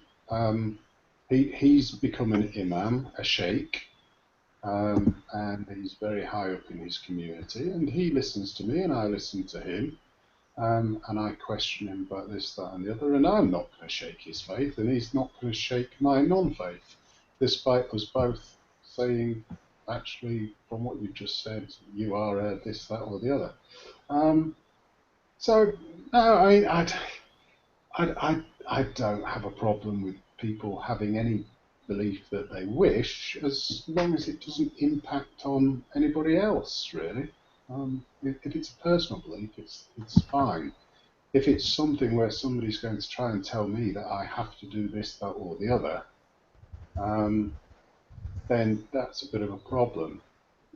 But I also see that that's a problem from the other side, because if I'm telling people, hey, your religious law means absolutely nothing, you must live by our secular laws within this country, and that's the only thing, and that's why I dislike this, that, or the other that you believe in, and your community, and the way that you act, then I can see that they've probably got a problem with me around that. Have you ever questioned whether your secular view is sufficient? What do you mean by sufficient? For me or for other people? For you, yeah. In other words, have you ever said, you know I was brought up this way, and I've just sort of accepted the secular view, but have I ever really put that to the test and said, is there something beyond that I just never gave any credibility to by virtue of the fact that I'm following along with what I was taught? Well, I'm not sure that I'm following along with what I was taught. I'm more following along with what's come naturally to me, because I was never taught any of it, or rather, I rejected a lot of it while I was a child in some way, or just it never stuck. Have I ever questioned it? No. I've not seen any reason to question it. I've not seen any reason to feel, oh my God, what hope have I got if I don't have this? If I don't have something else, what happens when I die? And even when I was a young child, I remember saying to myself, well, I never knew anything before I was alive. Why should I know anything after I've died? This is my one life. The only thing that I have in the end is the memories that I give to people that are close to me, because no one else will remember me. So the only thing I can do is the best that I can for my children. So that hopefully they remember me. But that won't last very long either. Not much more than their life or their children's lives. So no, it's never been something that I've cared that much about in terms of is there anything else? Because I just don't consider that there is or could be. Yeah, I think along with our cognitive functions as human beings, we get a little bit of temporal perspective that travels beyond the scope of our own life. We can recognize history and sort of project it into the future, and with that comes along that notion of our own mortality. I wonder if, as an artifact of having discovered the fact that we all die, if maybe religions were a pushback, sort of a band-aid over that fear of our own recognition of our nature of mortality. I'm speculating here, but I wonder if that's part of the deal. I agree with you. I had a couple of Jehovah's Witnesses come round the other day, and I was actually in. I answered the door, and I thought, oh, okay. And right off the bat, I let them know that I was of the atheistic persuasion, and the only comment that they had straight off the tongue was, "What's it like to live without any hope?" I just couldn't accept it as a question. I said, well, I have lots of hope. I just don't believe that there is an eternity that I can have. I am a mortal human being that has one life. I started and I will end, and the rest of it's the middle. Could have asked them, what's it like to live with false hope? I could have done, but I have no proof that it's false. I have no proof and no evidence that anything's true or false in those sorts of respects. So they can have their belief, I think and I'll have mine. I think Dave could relate to what it felt like to perceive you as somebody that's just out in the law. He described things was he felt his heart went out to people that didn't know Jesus the way that he did, and that he did feel like they were kind of lost, and they would have felt like that. Is that a fair statement, Dave? Yeah, definitely. Can you? Definitely. Yeah. From my perspective as a Christian, you live with no hope. And so you can say, yeah, but I'd live with lots of hope, and I would say, well, it is false hope, because if you don't accept Jesus, then you've got that hope that you've got is foundationless. It's based on nothing. But yeah, I do think now that I could demonstrate what the Jehovah's Witnesses, and I often do, because Jehovah's Witnesses come around a lot, and they're always in town where I live. I do demonstrate and can demonstrate why their hope is false, and that's what I was talking about, Joe, with the logical fallacies. I spoke with some Jehovah's Witnesses very recently, and they were saying, well, when Adam and Eve ate of the tree of knowledge, the fruit of the tree of knowledge of good and evil, they brought sin into the world. And I was like, well, why didn't God stop them? What, blah blah blah, all the sort of like standard arguments. And they said, because God just lets us have our free will, and He lets us live in the way that we think is right, and doesn't intervene. So I was like, okay, that's fine. You believe that God doesn't intervene, and they were like, well, no. And I was like, well, can you explain why God commanded wars then in the Bible? And they were like, well, that's God's judgment. And I was like, well, is that God intervening? And I was like, well, yeah, God does intervene. I was like, well, I thought God didn't intervene. So if God doesn't intervene and does intervene, how do you hold those two things together? At which point they said, you've obviously got very strong views on this, and I don't think we're going to get anywhere with you.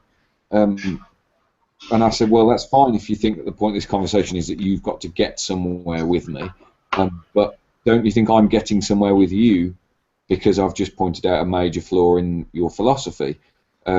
And then they changed the subject. So I think you can demonstrate that they've got false hope. They won't, whether they accept it or not, is not the point. The point is that they've got to go home with those thoughts in their head. They've got to ask those questions. And next time they're in Kingdom Hall listening to someone give their pre-prepared sermon from the organisation, hopefully they might ask those questions. So that's the hope I live. That's the hope I live with. The hope that they'll realise their hope is full. Yeah. Do you consider that was classic backtracking? Yeah, or running away. Sorry, Joe.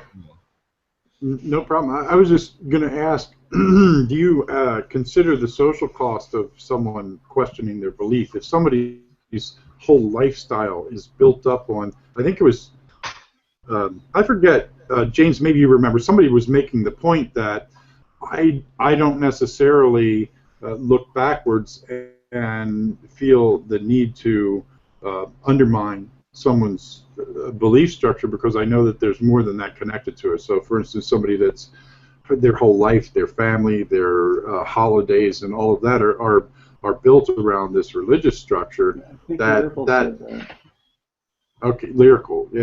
said that, and there is some kind of a factor there for her that said, I'm not necessarily going to undermine their belief because I know there's so many other things hinged to that their whole lives ride on, and so the only thing I could bring to them is angst.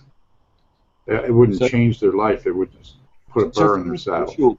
From a social point of view, I think, and I think James would agree with me on this, is that I think we've got a responsibility as empathetic human beings to try and make the world a better place, if not for this generation, the next, and so on and so forth. And I think one of those things is to remove the irrational thinking of religions that causes people to feel like they can't leave a belief system because they're trapped by the threat of losing friends or whatever. You know, that's awful to feel that, and that is the town square.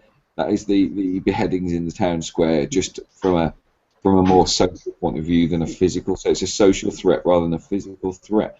So I do think it's really important. But I am aware that it is a difficult thing to do, having done it myself. So I always say to people, look, if you've got to be aware that there are support structures out there for people who do abandon this stuff, and I'm here as well. I'd happily be, your friend. You can come around to my house whenever you like, flat whenever you like, and we can talk about these things and whatever. I know that doesn't replace the social network of an entire church of people, but yeah, it hurts, but truth hurts, and that's something we've got to deal with. When someone dies, no amount of pretending they're not dead is going to make them not dead. So yeah, and that's a truth.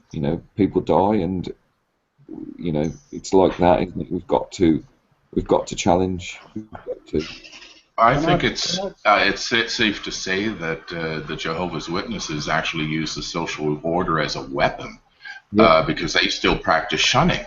So it's not just if you question and are kicked out that you lose the church, you lose your family. Yeah. And that's awful. That's awful. So torture. Well, it might hurt people now to question it. Maybe in a 2-generation time, that practice will have died out or be dying out. But if we never question it, it will never die out. Can I pick up? Yeah, can I pick up on that hope sort of aspect again? Because when you were talking about it, Dave, I felt we were talking about two different things. What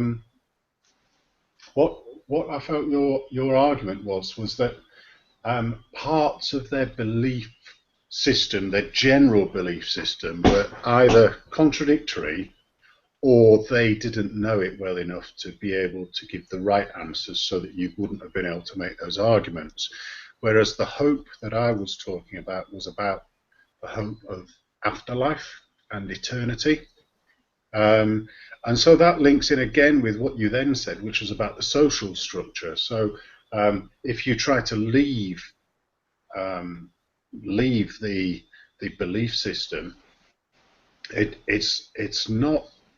it's not just about the social structures that will be taken away from you, because that definitely happens throughout the Bible Belt and with the Jehovah's Witnesses and with the Muslims and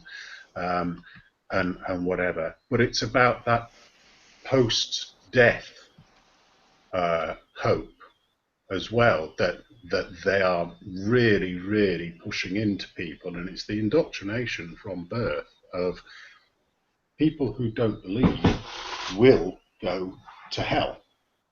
I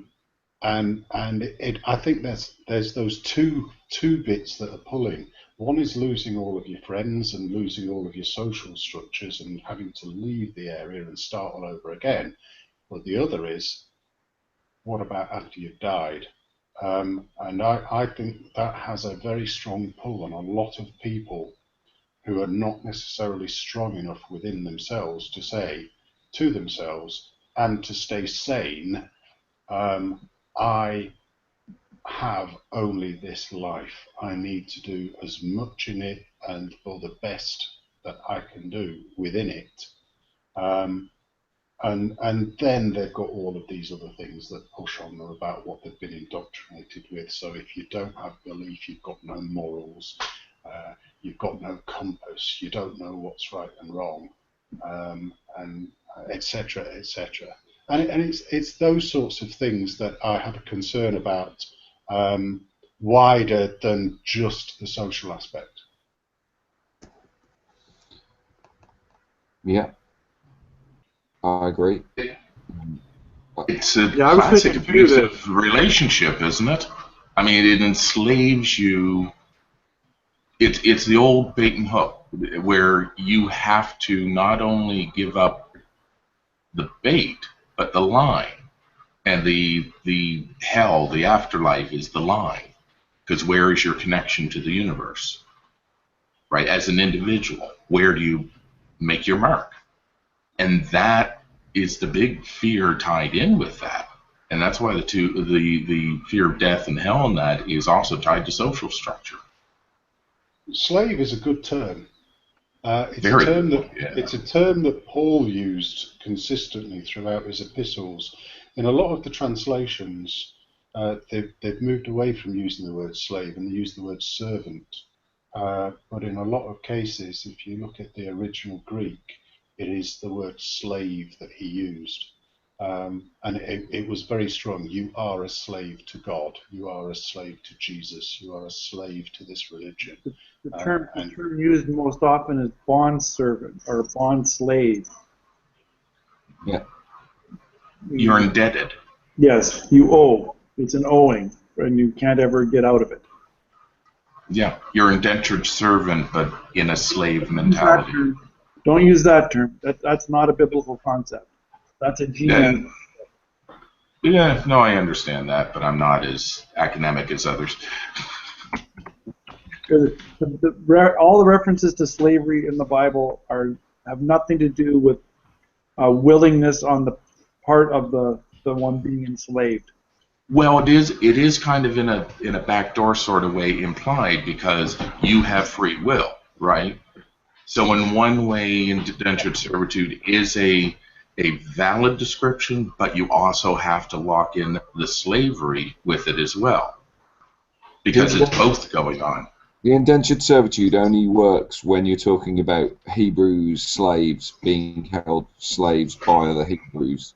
That it can be argued. It's when they've got slaves that they've got from invasions to other cultures where they've just taken the women and children as their own. That's when it's slavery. And that's the thing that a lot of Christians struggle with. They can't really answer. Not in a way that doesn't support slavery anyway.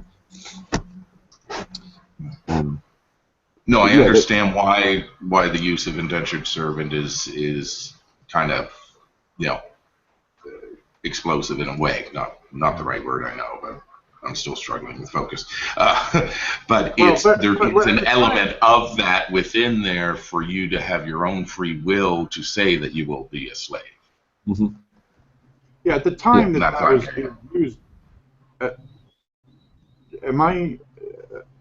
the time that was being used, slave was just like saying bus driver or whatever. It was a social reality at the time, and so I think for those words to be used in the concept that Paul was trying to illustrate, viewed contextually, is important. And I'm not defending the idea or the notion, but I'm saying that it meant something different at the time that it was written than it does to us today. We're viewing it through our own cultural paradigm. Oh, of course, yeah. Gary Edwards actually did a very good. Sorry, was it Gary Edwards? No, Abominable History Man had a hangout recently. He said that you have to. You can't really understand the context of the meaning of the words and how they're phrased unless you read enough of that culture until you get the jokes. Yeah.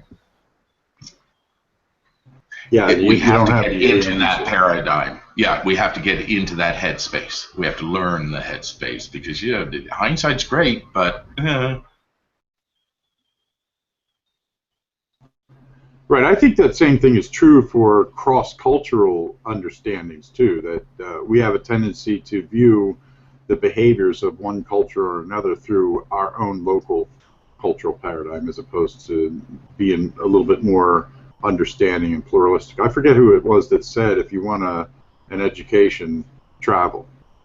It's the most important thing you could do. Yeah, explore.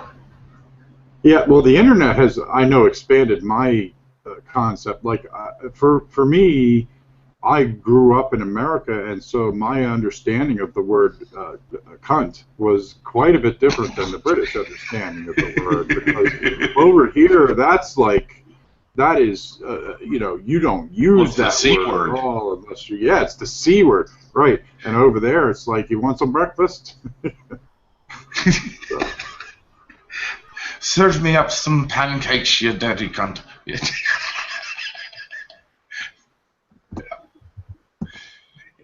Language is a funny thing. Yeah, it is, and yeah, and even gestures or whatever. So you have to, in order to be able to talk, even people with the same language, you have to really understand their whole mindset and not just the superficial words. Yeah, I mean, people are too stuck up on a word. In some cultures, especially North America, you're stuck up on words. Words are only a single piece of a larger piece of information. Why are you preventing yourself from listening to the rest just because you yourself have an issue with a word? Mm-hmm. Right. It's like, well, let's take in America, you know, there's a bit of a debate on being able to, who and can you say the word nigger? I mean, in certain contexts, yes, you can. Right. Blazing Saddles, the movie, was a spectacular demonstration of that. Because it was used in a parody of itself. Yeah, I think context, and that's where comedy is really.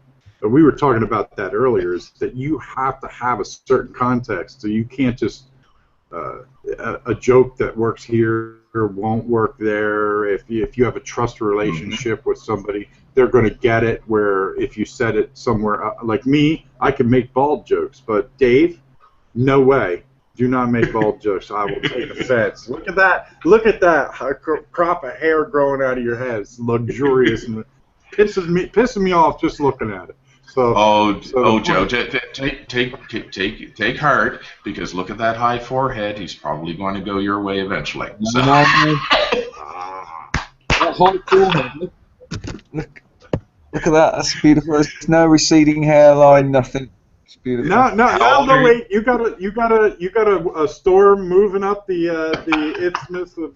This stuff here, I got in grade 11. I'm 53 now. My dad looked like Joe at 35, so I think I'm going to be all right. Yeah. I've got three brothers. Two of them are balding, and me and the other brother have just got really thick hair. And my mum's side of the family were bald, not all of them. And my dad's side of the family got really thick hair. So what I'm going to get is hearing problems and breathing problems, because I'm going to get thick hair growing out of my ears and nose. That's going to be my affliction. I'm Irish heritage, straight from my mom. I take after a lot of the physical traits from my mom. 33, I had to shave my ears. Well, your ears, and it was bright red. Your ears and some of your nose are the only two things that keep growing through adulthood. You know, so they never really stop growing, which is why older guys have like ears that look unproportionately large, because they just never really stop.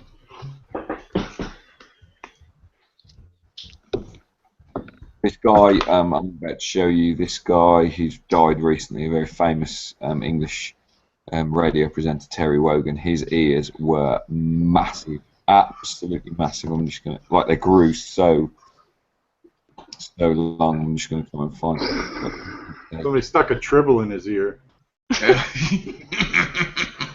Oh. We have no troubles with tribbles here. Welcome, Dee. How are you doing? Hello. I'm not too bad. How's yourself? Pretty good. Have you are you aware of the conversation background that's been going on here? Or? Is it from what? We've been talking Changes about beliefs? Yeah, I've seen and Sorry, go on. Okay, yeah. Hi, Dee. Hello. No, we just broke into a tangent here on hair and balding, but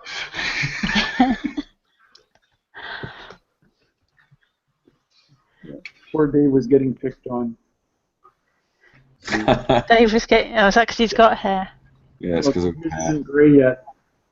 Joe turned on me. Yeah. And Dave, don't try to put this on me. You're the one that grew the hair. I'm the victim here. Don't gaslight me. You think you gaslight me? You'd love for me to put it on you, Joe. Obviously, I mean, you'd love it if you. Literally. So D. Then I'd be in a hairy situation. So we were talking about belief, D. We were discussing Dave's transformation of changing of his beliefs from what he used to believe to what he believes now, and kind of fleshing that out. And so that's kind of the topic of what we're doing. And just if you want to have anything to add or want to say anything about something you held as a belief before and how it changed, we'd love to listen. Well, I'll let you carry on, and I'll jump in if I feel as you were.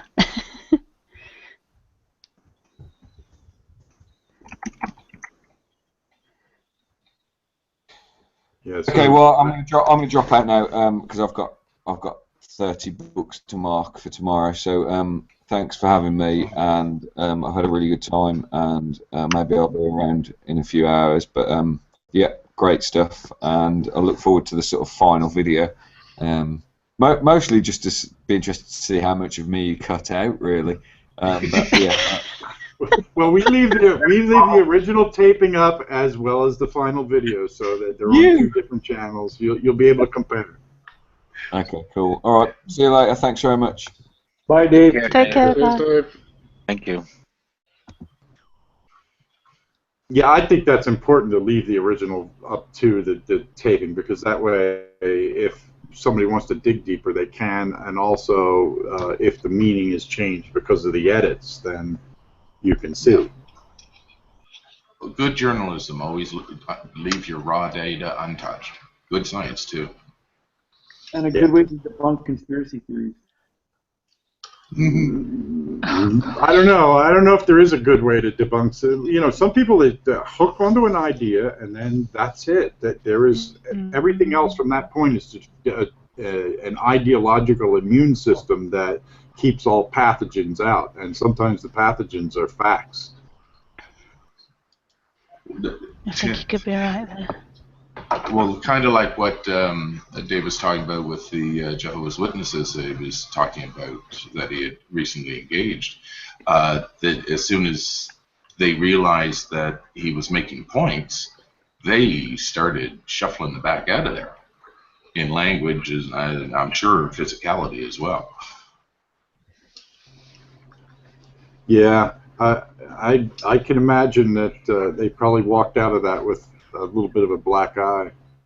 The last Jehovah's Witness that I had here, I saw him think for about a split second, and then he ran away. He was out the door within 5 seconds. And they've never come back. Which is a good side effect, but anyway. Jehovah's Witnesses don't like talking to me. They seldom come back. I've had elders come to my door and run away, so they don't like me a whole lot. Yeah, I carry the idea that most of us don't have an ideological structure that we could defend, that's defensible anyway. And so if somebody comes to me with one particular brand of crazy versus another, and my own brand of crazy blended in, I don't think that's as important as how you treat people. So if somebody is coming at somebody and saying, I want to do good in your life, and mind you, you do have to draw certain lines. I mean, I know that that you can't make this kind of a nuanced point without going into so much detail that people would get buried under it. But just as an example, I do think that the fact that people brought up this notion that you're a filthy sinner, and that, you know, I've heard God described from some people's perspective as this abusive boyfriend scenario where you're nothing without me, and you've done no good, all good goes to me, you know, and that sort of thing. And I go like, well, that is a serious issue, but the question about how to address that in an effective way is not necessarily built on calling the baby ugly. So I don't necessarily think there's a lot of utility in just unleashing the truth, because if it's effective, yes, but if it's not, you'll win an argument, but you may in fact lose a war because you're strengthening somebody's resolve to dig in and be entrenched in a particular ideology. So there's that Machiavellian aspect to the whole thing. Well, also you have to realize that some. Sorry, Dee, go. I was just saying I'm inclined to agree with what Joe just said there. That's all. Yeah. Oh, so am I. And you have to, but we also have to acknowledge and accept that some people, no matter what happens, they will always just. It's a compulsion in them, and they'll never stop being that abusive nature. Not without something really traumatic shattering their bubble. Well, you can't give water to the unthirsty. I think that ultimately, if everybody's facing rearward on the elevator, the new person coming on is going to be inclined to work. So it's a question of where you work, and I think you work at the margins. You don't work at the entrenched people who will fortify the existing position. You work at the peripherals where there are people that are willing to be open to new ideas, or if they're exposed to a new idea, will process it as opposed to view it as a pathogen. So Agreed. I mean, there's people who show signs of wanting to get away. Yeah, sorry, Dee. Yeah, that was another. Without naming names, there are certain people I may respond to, generally in written form, in comments rather than that. And people say, well, why'd you bother talking to them? I'm thinking, I'm not actually addressing that person directly. What I'm addressing is the people that Joe just mentioned, the people on the periphery who might be reading through this when somebody's made some sort of claim about something, and I'll go, well, actually, if you look at the statistics, and here's a link to several statistics showing that you are probably incorrect. I'm not actually addressing the person I don't like and don't care for. I'm addressing people who might be reading through this, and they're the ones on the periphery that haven't decided one way or the other. And that's why I like you, because you're for, no, seriously, because you are for neither party. You're going for what we've figured is reality. You're the third option. That's where your motivation is. Do you understand what I'm getting at? I'm not fully focused yet, so apologies. That's okay. In one way, it's the greater good. You're thinking more of yourself, but you're not thinking of anyone in specific. I mean, and kind of building on what Joe just said, but it's slightly related in that I heard something fairly recently which I thought was quite good. They said, I forgot what it was now. The confrontation isn't started by the person who initiates it, but by the person who responds. And I thought that was quite an interesting, I think it's something like that. I can't remember exactly what. And it's like, yeah, that's why sometimes I don't just start going, oh, you're an idiot, you're a twat, blah, blah, blah. I just think, I'll just address these points. And again, it's the person on the periphery. I don't want to engage in an argument with certain people. I can't. It's just, what's the point? That was well said, Joe. Yeah, that is good.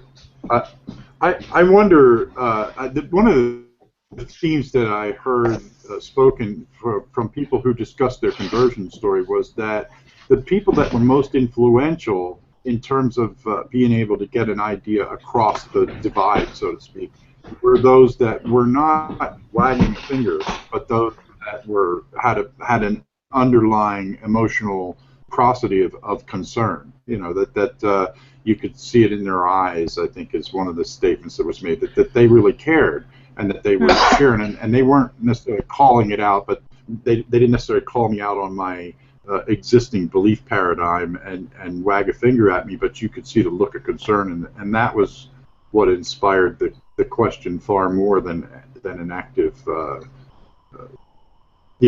superficial. The superficial mechanisms often engage our defense mechanisms, and we go all fight or flight, and that means everything's black or white. Obviously, you're in a black hat. Get out. Mm. Yeah, and I'm not claiming I never do that, by the way. I just try not to. Hasten to. Some things trigger me, and I, but not generally in comments, rather than. If you were to make that claim, you'd also say that you were not human. So. or very deluded. So that could be fun too, but yeah.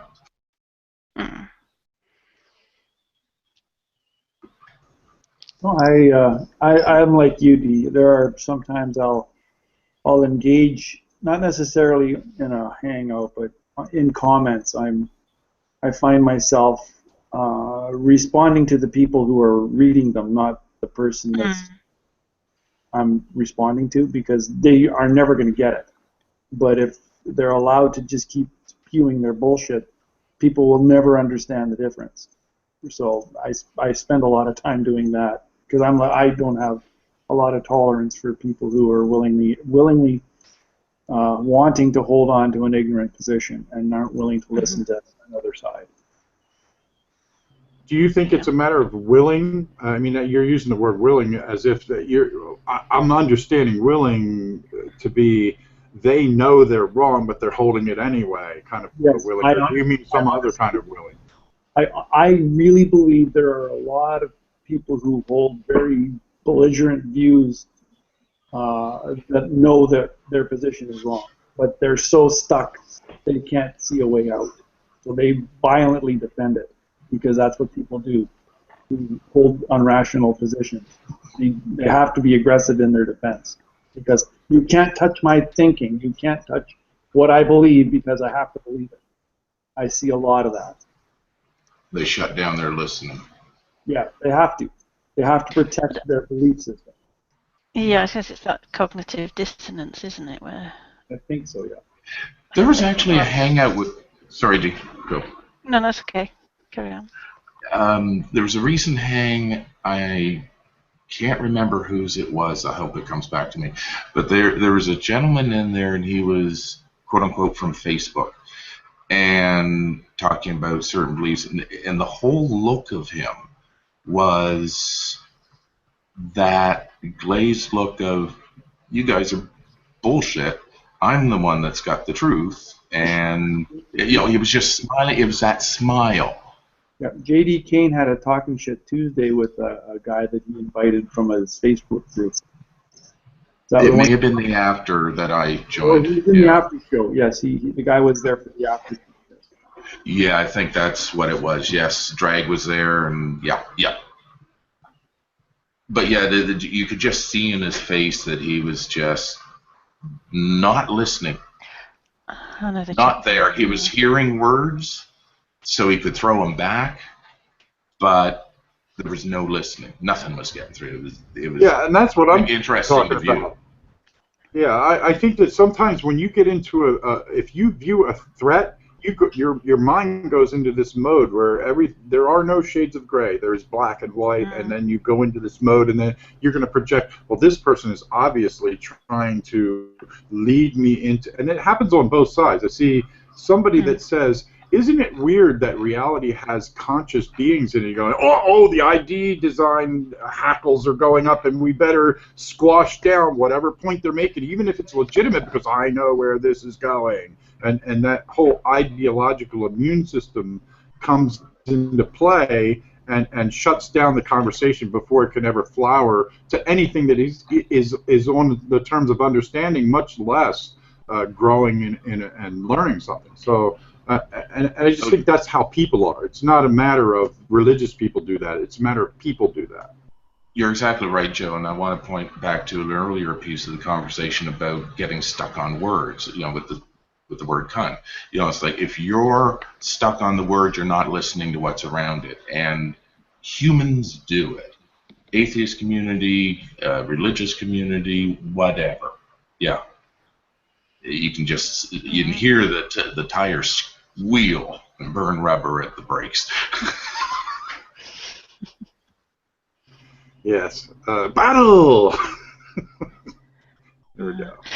Going slightly back on what you were saying earlier, Joe, where you were saying somebody was saying, "Oh, it's you could see in their eyes this person cared. I know it's like some people will get upset. This is just an example of like will get upset if someone says, "Oh, I'll pray for you." Depending on what I believe that person's intentions are, I'm probably not going to get upset, because more than unless I know they're sort of trolling me or just saying it because they know for a fact I don't believe and they think it will upset me. But generally thinking, it's kind of like, well, I don't think it'll do any good, but hey, I appreciate the thought. Yeah, I'm the same way. I think a person's intent is far more important. In fact, if they feel like that's a valuable thing and that's their currency, that's their social currency of saying, I really care about you and I want to. Now, if somebody says, I'll pray for you, that sort of thing, then that's a completely different meaning, even though they might be the same words. Yeah, the intent's. I mean, to me, it's not that much different. I feel so sorry for you. I feel so sorry for you. Going to burn in hell for all eternity. Yeah. Some of them seem to say it with a smile on their faces if they're looking for. Yeah. but yeah, it is. I don't know if Joe wants me to bring back my example or not that was mentioned in side chat. Because Joe, you know it, I think. Which example was that? I'm not sure which. I don't see it side. Oh, okay. Yeah. The outside one? No, just the internal side chat. No, the example of this, fight or flight. I was in a coffee shop day after my mom's funeral. Lady comes up to me, gives her condolences and everything, and she said, "Well, she's with God now. Keep her in your prayers." And I said, "Thank you very much. That's not quite my bag. I'm atheist." Boom! Instant explosion. She blew up and ran off. Dumped a whole spew of Pascal's wager, and it was quite interesting to witness. Yeah, and as we talked about it, the thing that I shared was, imagine so her husband died, her son died, and I don't know her story, but I'm just saying, I'm throwing stuff in her worldview is the thing that has anchored her peace and all of that, and how could you I know it's a narcissistic position, but from her position, you are attacking her core, and so she felt the need to bounce back. And I'm not justifying it, but I'm describing the process. Oh yeah. I think that from her perspective, she felt like, if I don't defend this, if I do not cast this demon out, then somehow my worldview will not be as protected as it needs to be, so that I don't have to face the fact that there was a finality to the deaths that I've experienced in my life, and there is somehow a falsehood to all of the ritual things that I do to conduct my expressions of devotion to this ideology. So there's the false that hope you were talking about earlier. Well, for them, it's not false, and from my perspective, I really don't have a clue. I mean, I lean in a certain direction, but I don't. No, but yeah, no, I see what I said. Not how I said it, but what I said with her mindset just was a threat to her entire existence. Yeah. Oh, I get it. And her knee jerk would boom. But yeah. But that goes to what we're talking about of intent behind it. And she actually threw her intent away by changing it. Yeah, which is unfortunate. But, sorry, Dee. I was going to say, because it became about her beliefs rather than her showing her sympathy and condolences towards you. Exactly. Which she supposedly was using to come up to speak to me in the first place. It's something I've said to my father before. Concern without consideration is not emotion. It's not love. But there are people that live in a world where that just is not part of their social currency. In other words, I recognize from your position what she was doing was forcing an ideological point of worthlessness and even passive hostility or whatever that. But from her position, these are the things that work. These are the things that people use to convey their value one to another. And so the fact that she was just using the wrong currency to buy the soda from the convenience store is in her mind, she doesn't understand why you were even as vicious as you were. And all you said was, "That's not my bag, I'm atheist." But to her, that was an absolute and thanking attack. her first. Yeah, thanking her first. No, that got missed. That got missed. Yeah. Oh, hell yeah. The smile soon left. I don't even think it was that deep. I think it was like there is a whole school of Christian exegesis that goes and say, if you're not with us, you're against us. So an atheist doesn't believe in God. Therefore, they are the devil. Yeah, I actually meant. Sorry. That's okay, but that's the mentality she's probably from. This guy's my enemy. I can't be. I have to speak up against this. Whether he was really sincere, condoling, doesn't matter. She got challenged. Her God got challenged by you not accepting it. So she had to defend it. Got it. When I was in the hang that Brojo was in, relayed the story, I mentioned that at that point, when I said I'm atheist, this person had no way of controlling me. And that's what set her off. Exactly what you said, James, basically.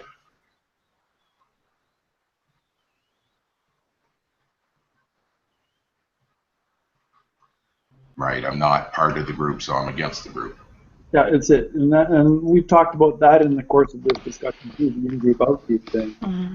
And it's a very powerful thing, and it's like what Joe and I are trying to do with these discussions is figure out ways to bridge that gap on things that we can talk about without having ideologies get in the way. Like that's the important stuff. There's got to be a place for that.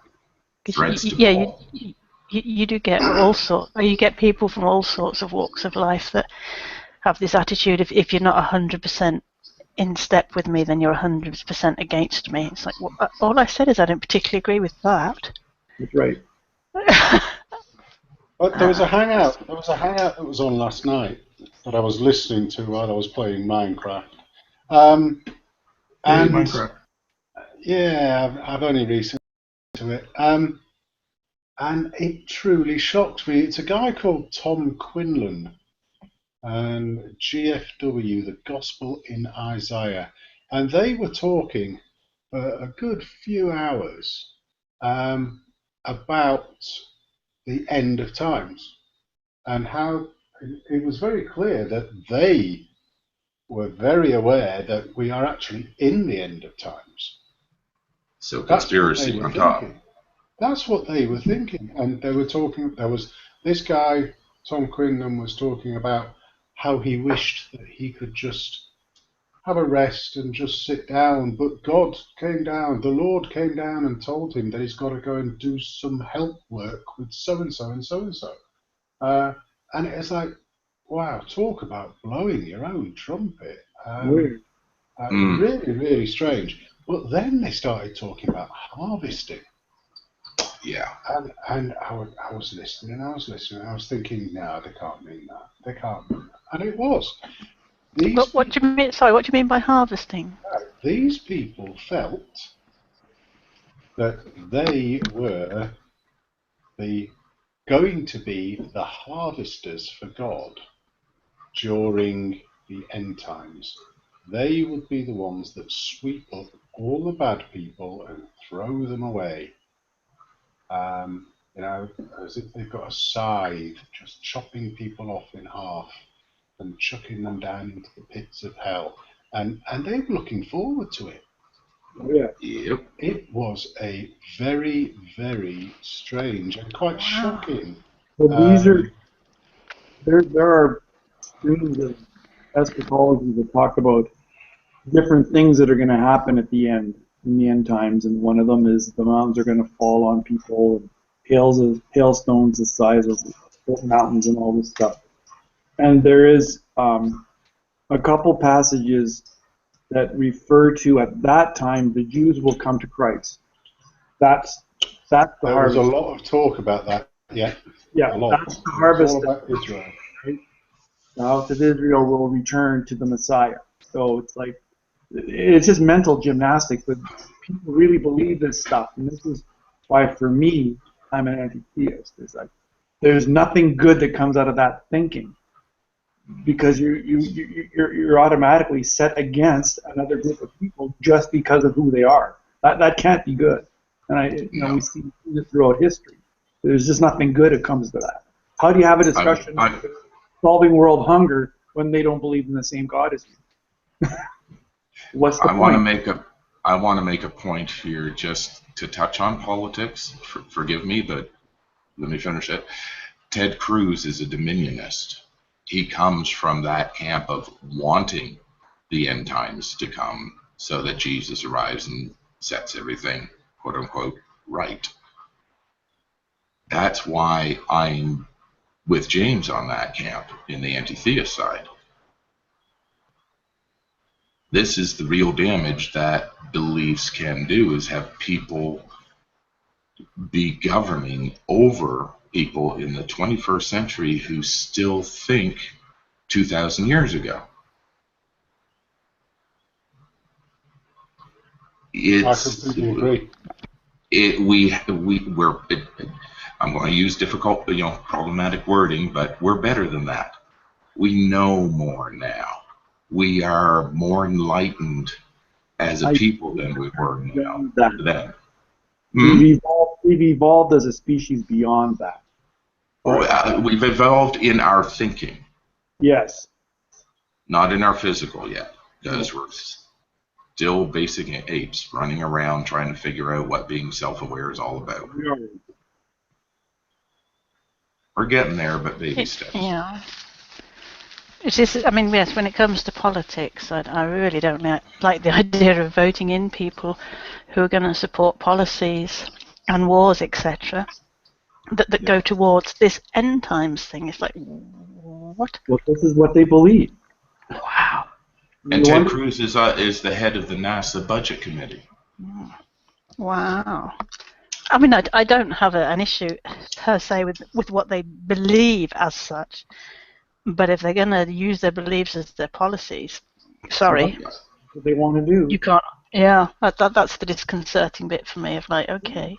What was the name of that movie with Martin Sheen as the president, and he's got his West Wing? No, I don't know. It was a movie where he pushes the button to launch a bunch of nuclear devices. It was it was a horror. Crichton? Was it? No, not Crichton. Shit. But the essence of the thing was his right-wing Christian mentality made him push that. We're going to have a glorious hallelujah. We're starting this. That's the mentality. We're giving these people access to stuff that can wipe the world out, because that's their belief system. They won't think twice about sending nukes anywhere. They don't care. They have no reason to care that we need to go live longer than the next 20 years. They have no reason for it, because according to them, we're living in the end times now. So Jesus is coming back, so who gives a shit about everything around you? People buy this stuff, and they put in people who have these mindsets and wonder why rights get taken away, and they wonder why, how come you hate those people? Well, because they're against us. Wow, that's just bizarre.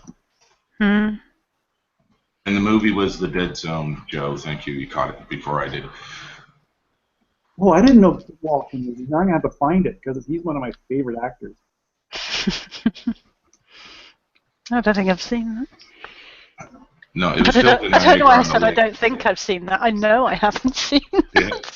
It's a good movie, Dee. It really is. It's I'm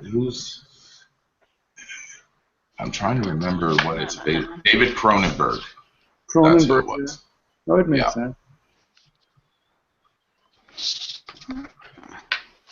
I'm not saying he's going to solve our problems, but when he goes into that mindset, he goes into taking over the job of a president with that mindset of, it's, I don't care if our civilization survives because I've got something else I'm looking forward to, and come on, Jesus, let's go. How do you have good foreign policy if that's your mindset as a president? How do you find a way to work with people for developing cures to things, even care about curing things, finding ways to solve the oil crisis, getting rid of this, taking care of the climate. They don't care about the climate because they don't care if they're here anymore. They don't care, and that's clear. Yeah, it is disconcerting to say the least. In fact, that's probably putting it quite mildly, isn't it? It is crazy to think that the whole and the people who support these people are very scary. I mean, that's scary that this is even a discussion, that the people are flocking to support people like Trump and Cruz and all these. The people are stuck because they're Republicans. We've got to vote for these people. Well, the people that are running for the nomination are reflective of the constituents. Clearly, these are the people that support the Republican Party. This is what their leadership thinks they want. That's even scarier. Yeah, my guess is that the landscape is a lot more complex than that. If these guys push against those guys that I hate, then I'm going to buy into these, but I'm not even going to invest in figuring out what these guys are. I just know that I resonate with the fact that they hate them, and I hate them too. Like there's a lot of people that wrap around support of people for ideas or reasons that aren't necessarily sound. They haven't well thought them through. Nobody said all belief systems are sound. Mm-hmm. Concern without consideration again. Yeah. All right. Well, listen. I am going to take this broadcast off live just so that I don't have to edit, a bazillion miles of videotape. but we'll keep the conversation going. So if anybody wants to join me, certainly still can. So. If anybody has anything to say they want to wrap up, though, before we do take it off the air, please leak now or forever hold your peace. All right, then we're out of here. Do unto others as you would have do unto yourself. Be good, people. Fair enough.